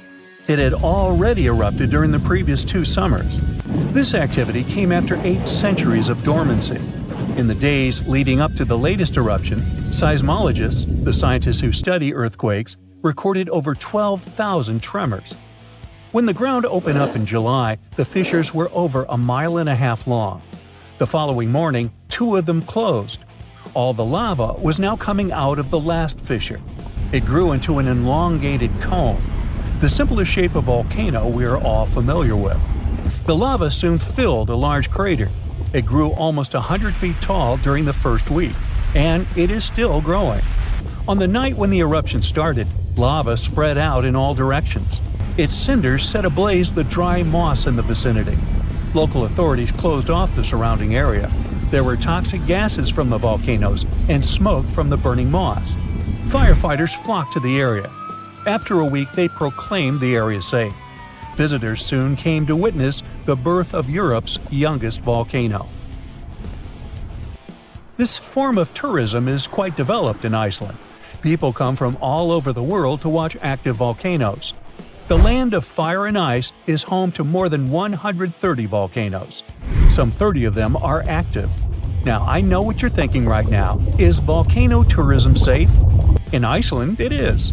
The country's authorities research and constantly monitor all of the hotspots. The island is dotted with several dozen seismic stations. These help researchers accurately predict future eruptions, and emergency services are accustomed to these sorts of events. They can quickly cordon off danger zones. This is what happened in 2010. A volcano in the south of the island, the name of which everyone struggled to pronounce, erupted. It spewed out a plume of steam and ash that was 7 miles high. This wasn't a fun time to be an air traveler. Winds carried the enormous plume southeast toward northern Europe. Many countries closed their airspace for several days for safety reasons. The volcano erupted in March, but the Earth was shaking from January the same year. So seismologists knew that an eruption was approaching. When it comes to the continent's youngest volcano, the tourist infrastructure is already there. Visitors can leave their cars at a designated parking lot. Then they go on a 5-hour-long trek. This leads to a viewing deck. Tourists are so close to the epicenter that they can feel the heat haze from the crater. The sight is the most impressive at nighttime. Safety is never a concern. Scientists regularly chart out hazard maps that outline the borders of lava fields. This way, visitors who stick by the rules are never in harm's way. More than a week after the eruption started, a section of the crater collapsed. Lava flowed downhill west of the volcano. This majestic smoldering hot river is slow-moving lava.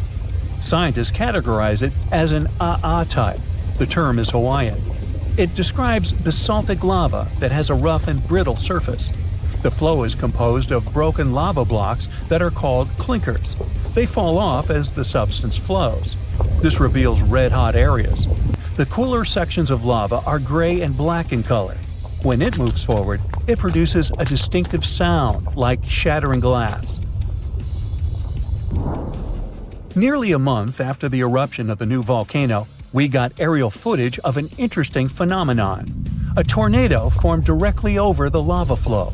This occurs due to the high temperatures in the area. When the conditions are right, a column of heated air can easily turn into a mini tornado. Scientists observed a similar event happen during the 2018 eruption of Mount Kilauea in Hawaii. The lava fields of Europe's second-largest island tell the story of the creation of Iceland. It sits above the place where the North American and Eurasian plates meet each other. Tectonic plates are huge, rocky chunks of Earth's most outer layer. There are roughly 20 of them. They rest on a partially molten layer of rock. All the lava we see on the surface starts its journey here.